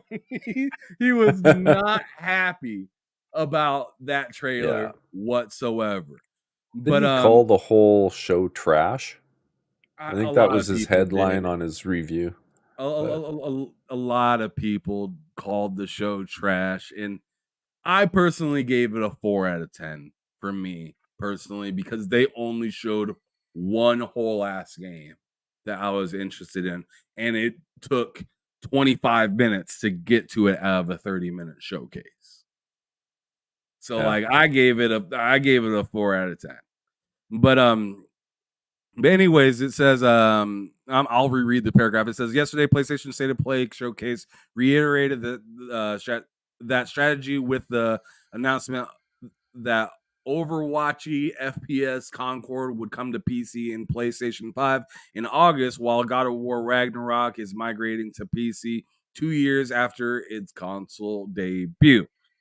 It continues to say, I like the PlayStation strategy. Ybarra tweets, they picked their lane and they're sticking to it. And I'm going to say something about that real quick before I continue on with the article. I do like that PlayStation has put their foot down, right? I like it. Whether it's a great idea or not. Yeah. Whether it's a great idea At least or they're not, telling you what the strategy is. Right. And they're being transparent. That's the one thing that Microsoft has had like many issues with is it's just like you tell me to look left, but you move right. And then I move right, and then you're back on the left. And it's just like I don't know which one that you really care about. All that I know is that you're trying to make ends meet, and you do want to continue with the platform, but it seems like you have as good of an idea what you're going to do with the platform as I do. Yeah. As to where Sony is like, hey, we're rocking with PC, but it ain't like that. And like I can respect the clarity that PlayStation is giving in comparison to Xbox, but that doesn't mean just because I respect it that the strategy is sound, right? Yeah. I may think it's a great idea, or I may think it's a great idea to do a Hail Mary with 2 seconds left in the second quarter before you go into halftime. I don't know that it's a good idea for the quarterback because he might get injured, right? Or the wide receiver, or your favorite wide receiver might go down there and break his ankle or something like that, or you might throw a pick 6 or something like that. So I may think it's a good idea, but there's a lot of other people that are like, "Why are you doing this? Yeah, you don't do that. It's unnecessary," is what a lot of people are saying. Like, might I add, like, might I paint a little bit more to the picture? It's a tie game, and you're throwing a Hail Mary right before halftime, and it's like, there's plenty of time to fight for the rest of the game. Why are you acting like this? Why are you shoving this down? Like, why are you forcing people to put themselves in jeopardy? And in my opinion, they're kind of putting themselves a little bit in jeopardy, especially with the whole PSN needing to sign in for that stuff, especially with single player games. I kind of get it. I still don't like it. I kind of get it with the multiplayer thing. I kind of get that. I don't like it either, but I get it. Same thing that I said about this thing. I understand the strategy, doesn't mean it's good. But with single player games, I just flat out don't understand why you need a PlayStation. Why you need to sign into PlayStation if you have not like if you have a history of not needing to do that, why switch it all of a sudden? Yep. Right? Because before, you got the original God of 2018 God of War on Steam, you didn't have to deal with that. Horizon Forbidden, or not Forbidden West, but Horizon Zero Dawn, you didn't have to deal with that. Helldivers at first, you didn't have to deal with that. Days Gone, you didn't have to deal with that. All these titles, you didn't have to deal with that, but all of a sudden now you do. Yeah, it's gonna hurt them. So continuing, Ybarra says they picked their lane, they're sticking to it. The message is clear. If you want the best story-based games as soon as they are released, get a PlayStation console. They know driving console sales via exclusives is key. Continuing, Ybarra says then comments on Sony trying to tie this strategy into PC players buying a PlayStation for single player games, which, in my honest opinion, he says, I don't think that has. He says I don't think it has much scale or volume at all. But I appreciate knowing exactly what they are doing. The Steam crowd is notoriously patient.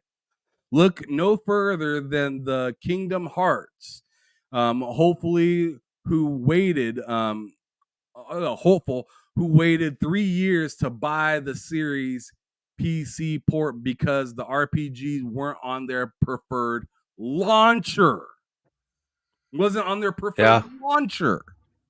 Or the From Software fans who are still waiting for Bloodborne PC port almost a decade later.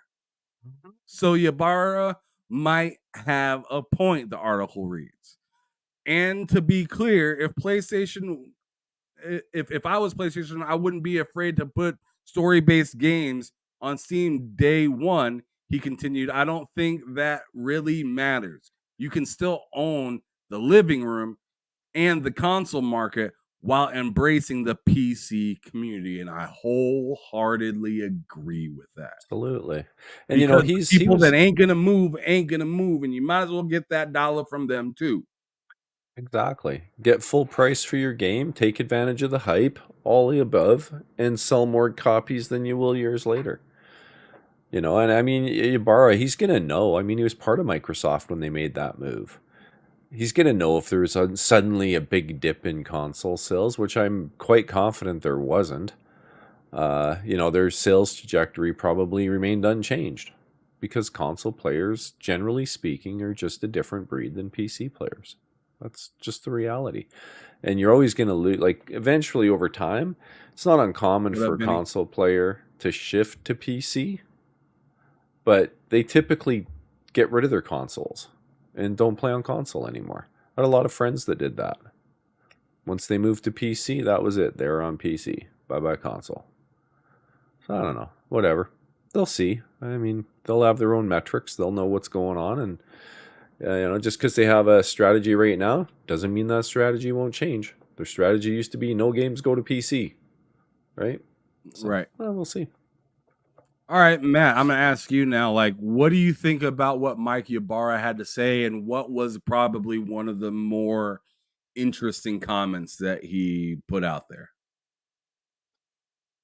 So, I mean, I get what he's saying with the whole, it's nice. It's nice of them to show us their strategy, to communicate their strategy. I get that sentiment. At the same time, I just I just don't buy that it lasts.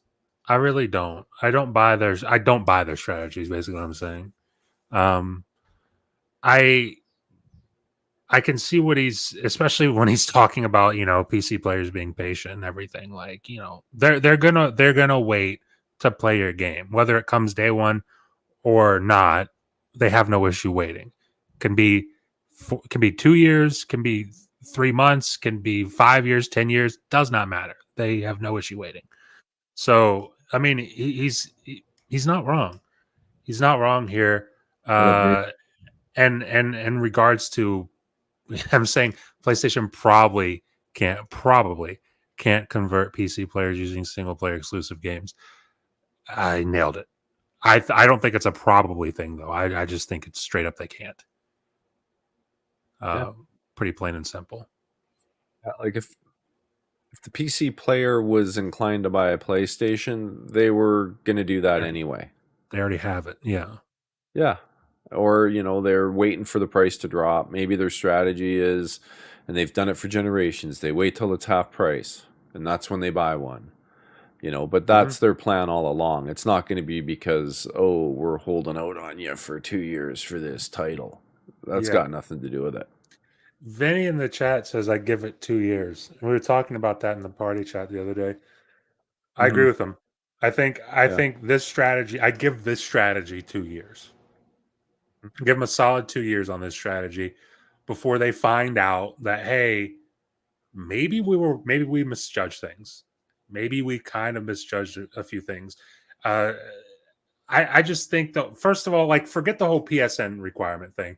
I just think first, if that didn't exist, I still don't think they would have the success that they think they're going to have. Let alone you add in the fact that the whole PSN requirement thing, 177 countries can't play your game. That's a pretty big thing to add on top of that. where it's just like, I don't think you guys are going to be as successful as you suspect you will be, and it's gonna. I give it 2 years, like Vinny said, 2 years they'll figure Yep. it out. Yeah, it's too bad Microsoft didn't give it 2 years before they decided to go third party. Yeah, that like there's got to be some sort of trial and error here, folks. You can't just. I get. What am I saying? You can't just do it. Well, look at it. They did. So it's like, what am I saying? Here they go. They're doing it. And look at Sony. Here they go. They're doing it. We'll see how it works. I like that Mental just brought that up because this goes into it being kind of an interest an industry thing for companies to think that, you know, we're gonna stand on awkward situations and have it be we're gonna chant how much we are for the people that support our platforms, but we're gonna also give them a gray area of confusion. The only ones that aren't really given a gray area of confusion about really anything is Nintendo. Yeah. But they have their own gray areas that they got to deal with launching a whole new console and a whole new generation, right? So I mean, that's really the only gray area they're giving us is like we don't know what to expect with the next console. I mean, I have my own anticipations. I've been very on top of them when it comes to saying that they need to have a better internet infrastructure within their brand because it's like non-existent as of right now. Yeah. And like friending up with people's like these weird social security numbers and like it's just unnecessary. Like the way that they're doing things, Nintendo, the way that they're doing things with internet and whatnot just has to improve. And I think they know that. And then on top of it, with them signing that 10-year deal with Microsoft about Call of Duty, that kind of tells you, hey, they're going to be bolstering up some of their internet infrastructure within their consoles and stuff like that. They just have to. I don't see them coming out with another iteration of the console and saying you need to buy a dongle to get direct connection to your to your Switch Online or something like that. As you've seen with the OLED, it came with it, and I think they're starting to understand, hey, internet's pretty vital in gaming. Yeah. Right now. Shout out to Jason Portillo. He comes through saying he said the same thing that Matt said just a little bit ago, saying they would have already bought one already. He said they would have already bought one already. The rest is not jumping, right? And this is Exactly. like keep in mind, PlayStation's talking about this generation right now. Mhm. They're still talking about this generation right now. They're not talking about, hey, we're gonna have some sick games coming out in 2026 that's coming to the PS6 and you won't be able to get those for a year on PC. No, they're talking about this PS5 generation that has already had big time bangers come out, whether they're first party made or just flat out exclusive titles, being like Final Fantasy Rebirth just came out not that long ago. That didn't flip shit, and that's a legacy title. Yeah. That didn't change shit. Spider-Man 2 came out. That didn't change a whole lot. I'm talking about like and the numbers that I'm kind of referring to is like what me and Ray Chi kind of talked about with him talking to me in the chat and whatnot. He's posted numbers of like dang near every generation and how they're very similar to each other. I mean, hell, PlayStation just got done showing off some information saying that they're prior they said they were trailing just behind the PS4, and then now they're saying that they're just surpassing the PS4. And I would think if you're getting people to jump over from PlayStation to PC, those numbers need to be drastically different, not barely ahead or slightly behind. They need to be like, oh, people are realizing we have banger titles like God of War, Final Fantasy, Forspoken, or whatever you want to call a banger title. They got Ghost of Tsushima and all these other things that came here first. It didn't flip those people. We're now almost almost 4 years into the generation. Yep, Yeah. coming up on it. That's And over 3.5 now. And if it ain't flipping people and it got people waiting, and then on top of it, you say, we're gonna bring it over. We're just anticipating you to spend more money and not want to wait. And people are like, yeah, no. Yeah, no. I'm not gonna do that. The guy that dropped 2K on his PC is gonna fold and go buy your console. No, probably not. It's just PC players are different. They're just a different breed. Yep. They don't see they don't get as wowed as us console players do when a game comes out and we feel the need. Oh yeah, we need to go to the next generation. We got to go from the 1 to the series console, or we need to go from the 4 to the PS5. We got to do that. Yep. The PC players are like, those settings look like they'll work on my rig. Yeah. It's not here yet, but it's coming. I'll just wait. Yeah. Or, PC players are I still on see these 1060s. settings right here. I've been waiting to upgrade my I've been waiting to have a reason to upgrade my PC, and this just gave me one. Yeah. They're not going to Exactly. take that $500 and put it into an old ass PS5 that's about to go to the next generation of a PS6. Nope. Because what are they going to do with that PS5 as soon as they go out with the PS6?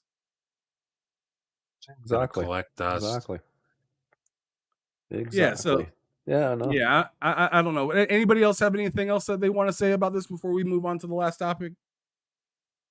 I'm good. I'm good. Or let me see real quick. Because Matt, I know you had a topic that I wanted to bring up. Oh, well, we kind of discussed it a little bit.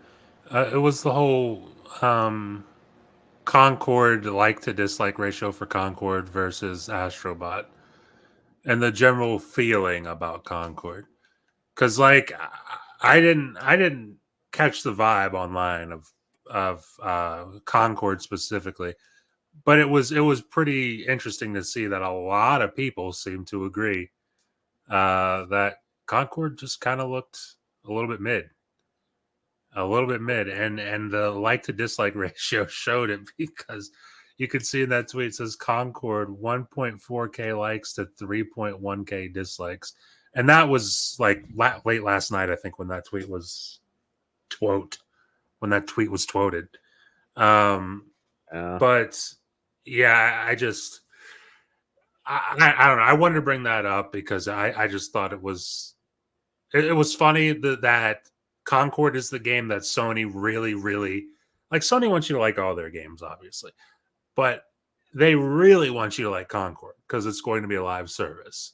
Versus Astrobot, it's like, we want you to like this, but it's not a live service, and those aren't good numbers for your live service, for your debut of your live service game. That's not promising. Sapo was talking about the last topic when saying this, but Sapo said, but it doesn't work. Sony knows this. Making a statement like that wasn't from the realm of what works. Essentially, Sapo's saying they know it won't work, but more or less they're speaking solely to their weird fan base. Why you gotta put weird in there? Because why can't you just say they just speaking to the fan base? Well, it looks a little bit weird, isn't it? Exactly. Oh my goodness. Okay. and he's not here to defend himself, so Sapo's right.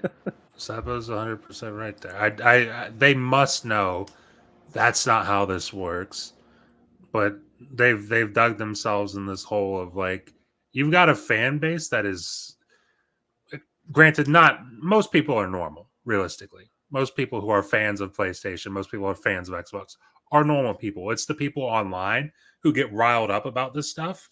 Like, Sony knows when they see them say that, they'll be like, "Ha, I told you so."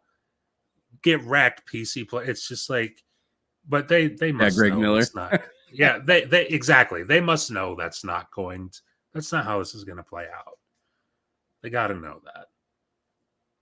Yodani says, and they are dipping their toes into cloud and PC, so I don't think they are 100% sure of themselves, but obviously need to do whatever it takes to satisfy the shareholders and stop the bleeding.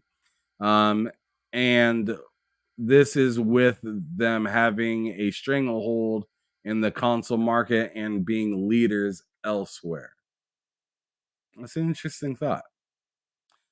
Ray Chi goes to say, or excuse me, let me get the $2 super chat first that just came in. Yodani with the $2 super chat says, state of play, wait till September, bro. For real, for real. Yo, y'all better have a showcase this year. Because that can't be your showing this year. That can't be your only State showing. of played. I read it wrong. Yeah. You gotta have a main showcase this year, because that wasn't it. That really wasn't it.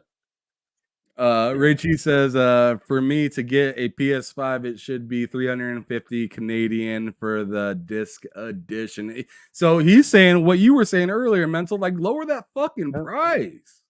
Yeah, for sure. For sure. Lower the price of the console, because during like before even like, I want to say, what was it? It was only 2 years in the generation of the Xbox One and the PS4 that they cut the price in half. And it wasn't even Xbox to do it first. It was Sony. Yeah.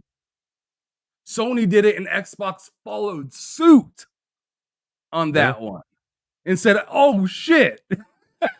Oh shit. Not only are you guys beating me, you just slashed your console in half. Price. So now you're gonna kick the shit out of me. Yeah. No, and you think back, even when the PS5 Pro came out, it came out at the PS4 price.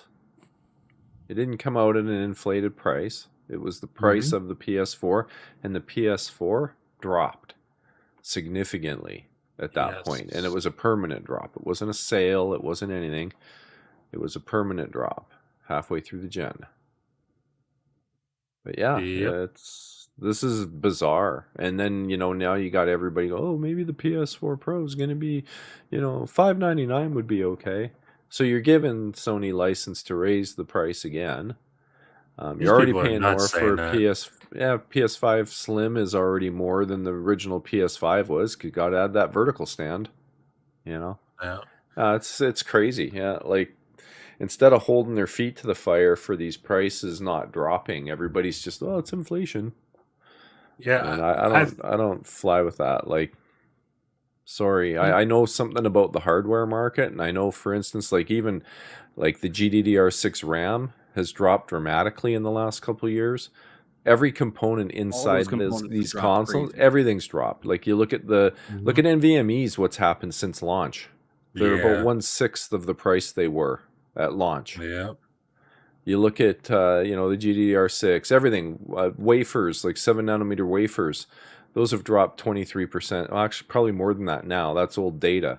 But at the start of this year, they were down 23% from the previous year's start of the previous year, right? So I mean, every single thing in those consoles has fallen in price, and yet they're still charging the same amount of money. Yeah, both it's Xbox confusing. and PlayStation are still to me. I think, and I'm talking about Xbox in particular on this, but I think when they have Call of Duty and everything come out, I think they need to drop that price of that console if they really want. That would be huge. That would be huge if they start, because they're already doing the whole like every now and then they'll do this thing where it's like, hey guys, you can get a Series X for $350. It's like, why aren't you doing that all the time? That should just be the price. Yeah, why are you not doing that all the time? If you're okay to do it like a couple months out of the year, just make it the whole year. Make that year round. $350 for the Series X. And then you see what they do with the Series S, like around the holidays, you can get that for like $150. Make that the price. Yeah. Especially when, like what Ham said, when Call of Duty hits Game Pass, you make that the price and tell people, hey, you can get a subscription service where you don't ever need to buy Call of Duty ever again. You'll get some new users. You will get some new users. But we'll see what happens. This holiday is going to be really interesting for that. It's going to be very interesting. It's going to be a wild holiday, especially since that whole Call of Duty and Game Pass thing, and then we know GTA 5 or 6, GTA 6 is right around the fucking corner too. So it's like, are they going to have anything else to say about that? Are they going to have any other kind of showcase? Is PlayStation going to partner with Rockstar and have some sort of showcase and talk about the PlayStation 5 Pro and what in how it can take advantage and yada yada yada, and give us some gameplay of That's Grand a Theft Auto? question. I want to ask you guys. Sorry, go ahead. I was just going to ask you guys, who do you think markets GTA exactly 6? what I was going to say. Okay. I think. Do we know who's got it? I think it's going to be PlayStation for sure. Probably. Okay. I tend to with agree. that. I agree with that. I tend to agree. I'll be very surprised if it's Xbox. Just because, and here's why. Xbox has a history of bad marketing. They do. And I don't think that GTA is looking to be the Lord and Savior for Microsoft when it comes to marketing. They're going to go and work with somebody else that knows how to market as well, and that could actually maybe go a step further with their marketing. No, it has 2 to 3 times as many consoles out on the market. That's the other big part of that, I think. Now, if I was the leader, if I was Xbox, I'd be like, "Yo, I'm willing to pay premium price to get that marketing." Exactly. They could they could say, "Hey, what's Sony paying you? We'll double it. We'll triple it. Fuck it. We got the money." Like if you really want to sell your console, they can do that. But will they? That's kind of the interesting question. It's an interesting question. Yeah, and if they went that route and they paid all that extra, have the game included with your consoles for a while. Oh my god, imagine a GTA 6 bundle comes with your console, and your console just dropped in price too. Imagine what they could do there. It's just, I don't think they care enough to bother. That's they haven't shown me anything lately that seems like they're even interested in selling hardware. I mean, it's, to me, that would be good timing for them as well, because not only is PlayStation talking about new hardware, but Xbox is as well, with their whole idea of a handheld console, right? And saying wait until later this year to hear more details about the handheld console. Maybe we see some sort of little introduction of it next week. Maybe we don't see it until near the holiday season. But I mean, with GTA right around the corner, and you're trying to sell a brand new product and you're way behind the competitor, I mean, I think it would be stupid to not be willing to pay a little extra and make sure that you get that marketing, because you know that marketing will return tenfold for a game like Grand Theft Auto. It just is. And I can already see people like I don't like literally see them, but I could like see them in the future saying, GTA 5's on Xbox? I didn't know. I had no idea that was coming over there. Was the last one there? Yeah. Yeah. You know? Get some mind for share. Sure. You're not wrong, man. You're not wrong. Yeah. I mean, I had my wife look at Call of Duty, and I told her that it was coming to Game Pass, and she said, "Is that a PlayStation title?" And I was like, "No, it's not." Yeah, they got a lot of minds to get into. Yeah, like I said before, man, I remember I got like old friends that had Xboxes. Their kids are playing on the Xbox, and be like, "Oh, where are the kids? Oh, they're in the other room playing PlayStation." But they have an Xbox. But their parents are calling it a PlayStation anyway, because that's the brand they're familiar with. Yep, it's the new Nintendo, right? Because they used to say that about Nintendo, even back when you had a Sega and stuff like that. They're playing that Nintendo. Yeah, exactly. It's mind share. Jason and Vinny are both saying, or all right. So, or actually, they said two separate things. So, Jason said, Concord is like a Marvel game, Overwatch copycats, which we talked about that earlier. And Vinny flat out says Concord is dead on arrival. Do you guys think the game is going to be dead on arrival? Even like let's say the game is free to play. It's a free to play game. Then there's a chance. Do you think that it lives? Sure. It'll live for a while. I think it lives based entirely on the fact that Sony's going to do everything they can to make it live. And Maybe it's in their PS Plus free game of the month thing. Exactly. And also, like, what does live mean? Does live mean like, oh, it's this wild success, or do you mean like, it's got its players, it's getting by, that kind of thing? Because I could see that being the case. But I don't think, I just look at that. Maybe I'm wrong, and I hope I am, because it would be awesome to see a really successful FPS game from PlayStation. But I just don't see that game as the next big hit. Yeah, I don't see it either. I think it'll do okay for a bit, and if it's not doing okay, they'll probably make it the free game of the month for your PS Plus subscription to try and boost it. What was it? They did that with what game was that? Foam Stars. Foam Stars, yeah. So, yeah, yeah, and this shit's tragic right now. I just typed in Foam Stars, and look what it says right there. That's let's see. Am I don't want to steal that person. Try again in a little while. Matching failed. Oh my god. I mean, this is the only stream I found playing Foam Stars right now. Yeah. And they're not even getting a match. This guy's probably asleep. He's probably just fell asleep waiting for a match. He's having a nap. Yeah, just snoozing for a bit. Jeez. That's something. They are stuck. Yeah. It's not good. It's not a good look. That's Foam Stars, folks. Right now. Oh, yeah. And you think of how many PlayStation shows did they show off Foam Star? Too many. Many. I was so sick of seeing Foam Stars. Mm-hmm. But again, that was them chasing the dragon, like copying another game, and that's what I see Concord as. I don't know, man. I don't know. It just looks like everything else, but we'll tragic. See. Time will tell.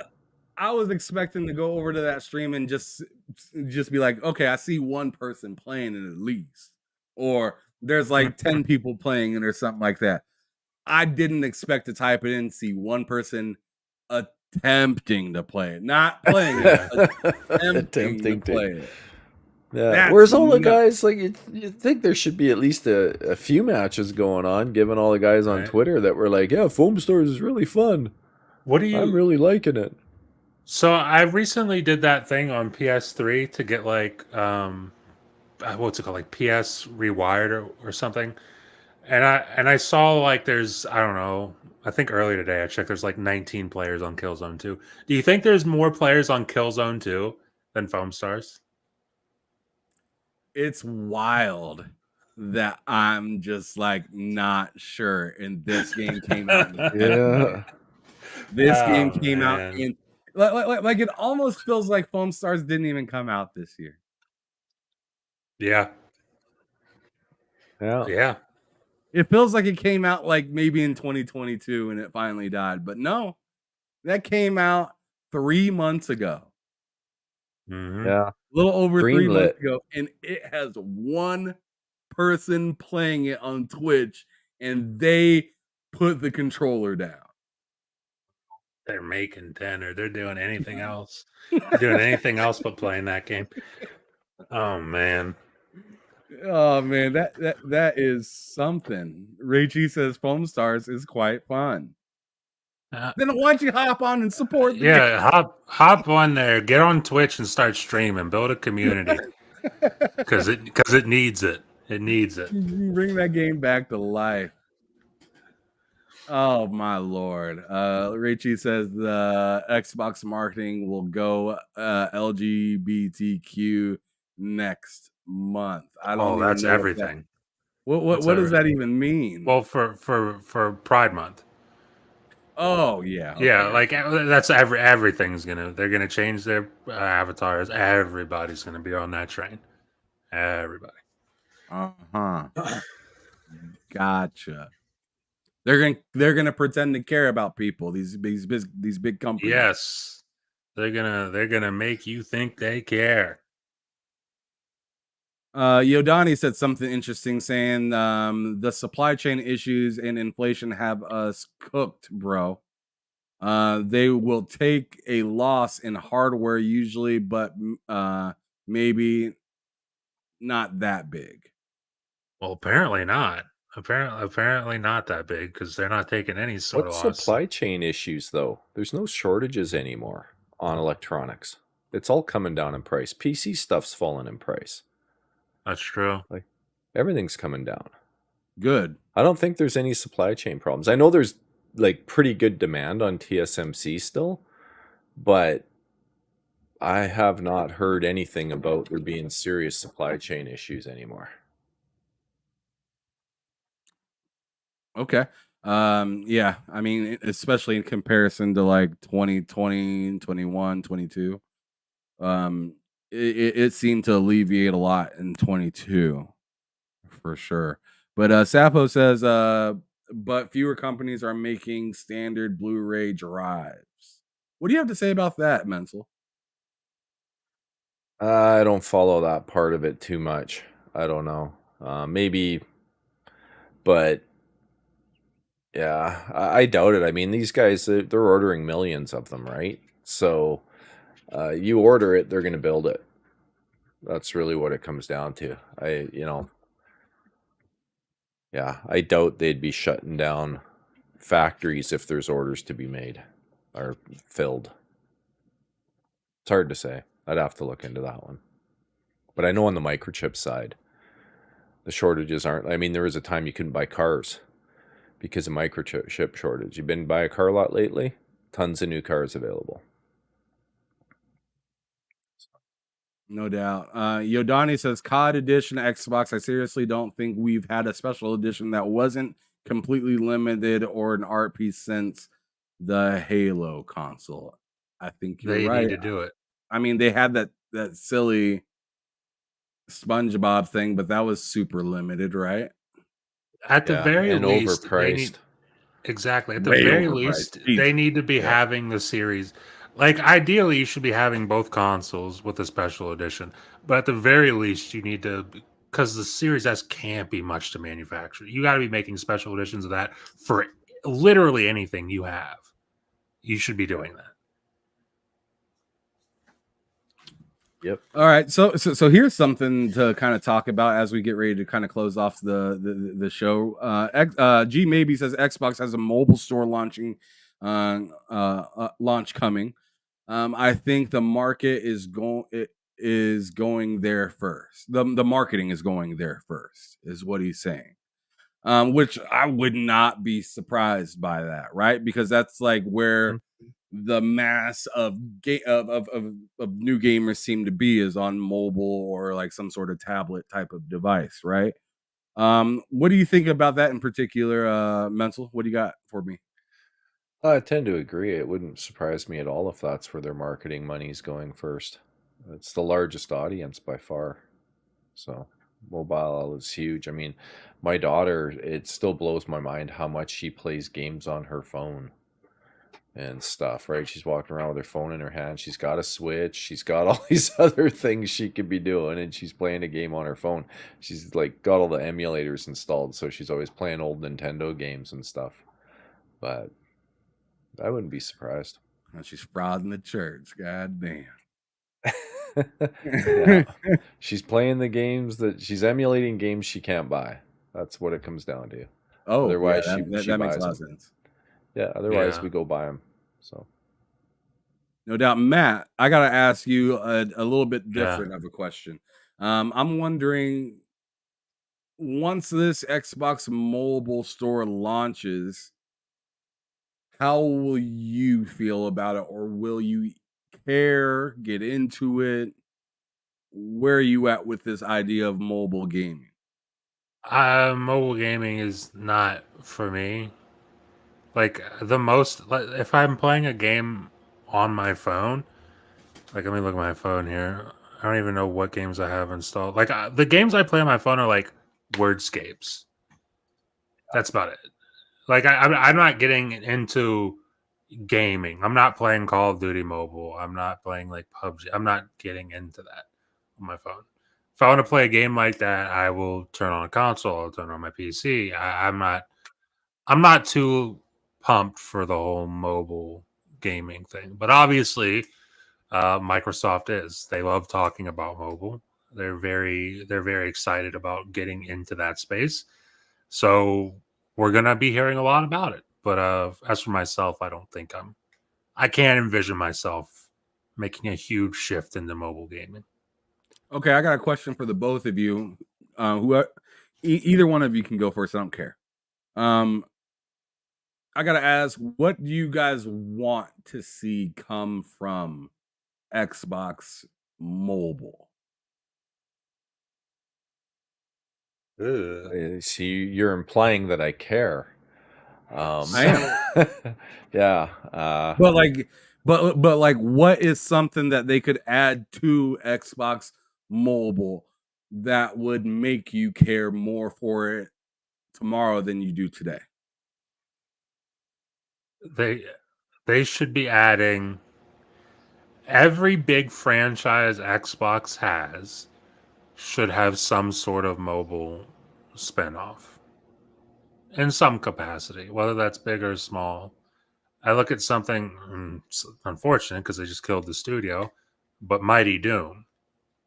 I look at something like that on mobile. Why don't you have something like that for Hey, I know there are Halo mobile games, but it's like there should be more. There should also be some stuff like Elder Scrolls has what's it called on mobile? I can't remember. I think it's called Blades. I'm not entirely sure. But you should have something for everything you do, you know? I don't know if that again, I don't think that's gonna entice me very much, but that's something they should be aiming to have at the bare minimum. Yeah, I don't think there's anything they could really do to pull me over. Like, if I wanted to play Xbox games on my phone, I could use my Kishi with xCloud, I guess, and just play them. And I don't do that. I did it for a little while, but xCloud kind of turned into a pile of poop around here. I don't know about where you guys are, but um, it, there's just about always a wait to play a game. If I'm going to try and play a game, I'm trying to play a game. I don't want to sit and wait. So, especially now when I consider I have a Steam Deck, I'm not gonna wait for xCloud to finally, queue up a game for me on my phone. I'm not gonna play a game on my phone when I have my Steam Deck. So, I don't know. That's kind of where I stand. I don't know what they could really do to, while Matt was talking, I'm racking my brain thinking, like, what would really swing me over to wanting to play on my phone or something? There's just really nothing I can think of that would do it. All right, Yeah. fair enough. I guess I'll go on this one now, since the both of you went. Something that I'd really like to see from from the Xbox Mobile thing and whatnot is the ability, and maybe this is crazy, maybe it's not, but I want the ability to download Game Pass games on to my phone, and then with that thought, what I would like is low latency when screen sharing to a TV.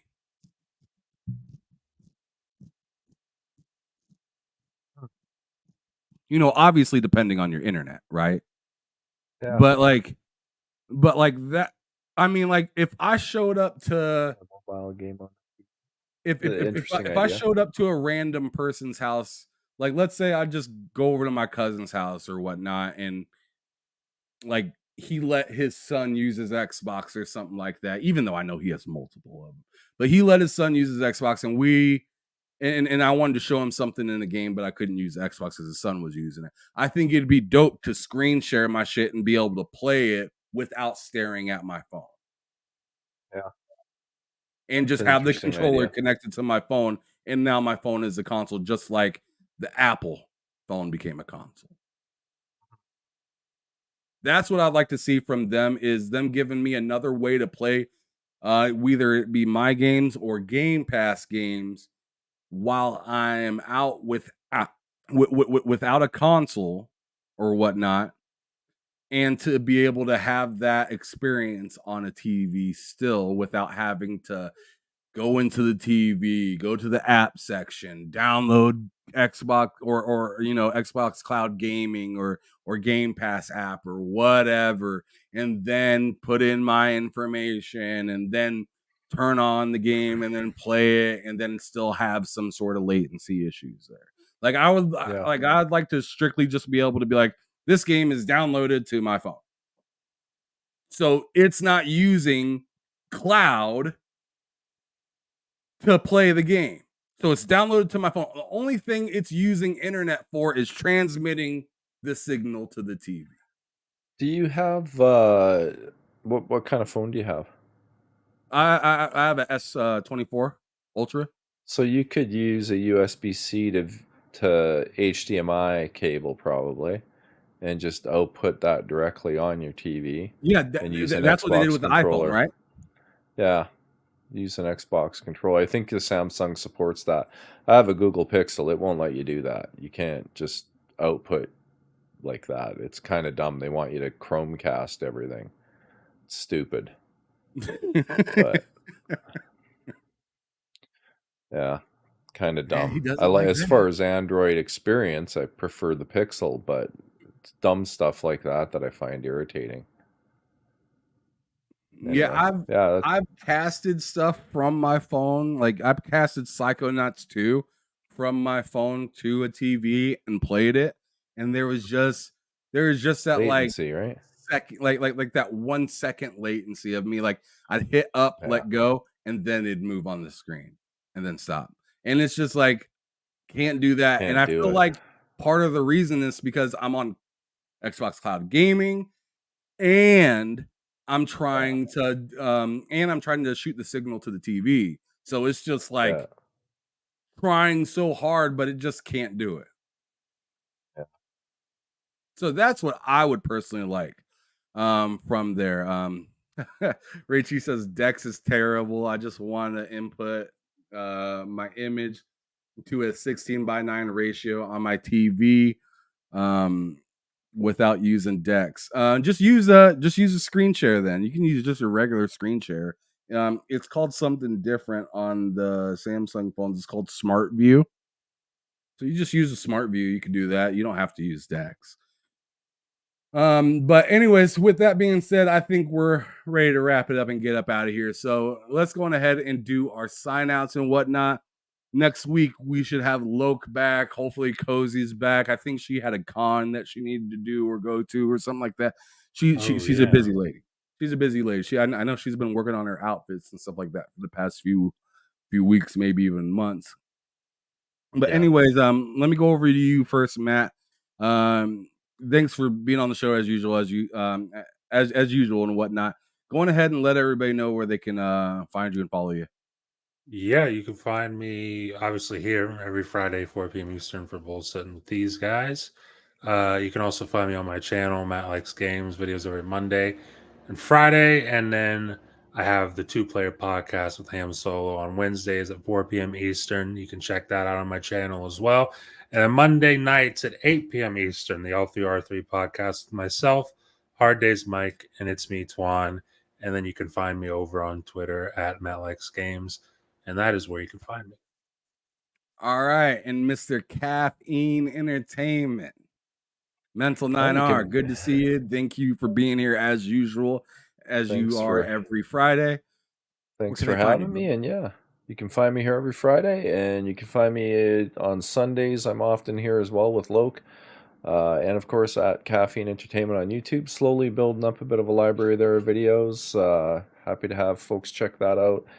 And if you like the videos, like the video. If you don't like it, leave a comment so I know why, so I can try and get better at this crap.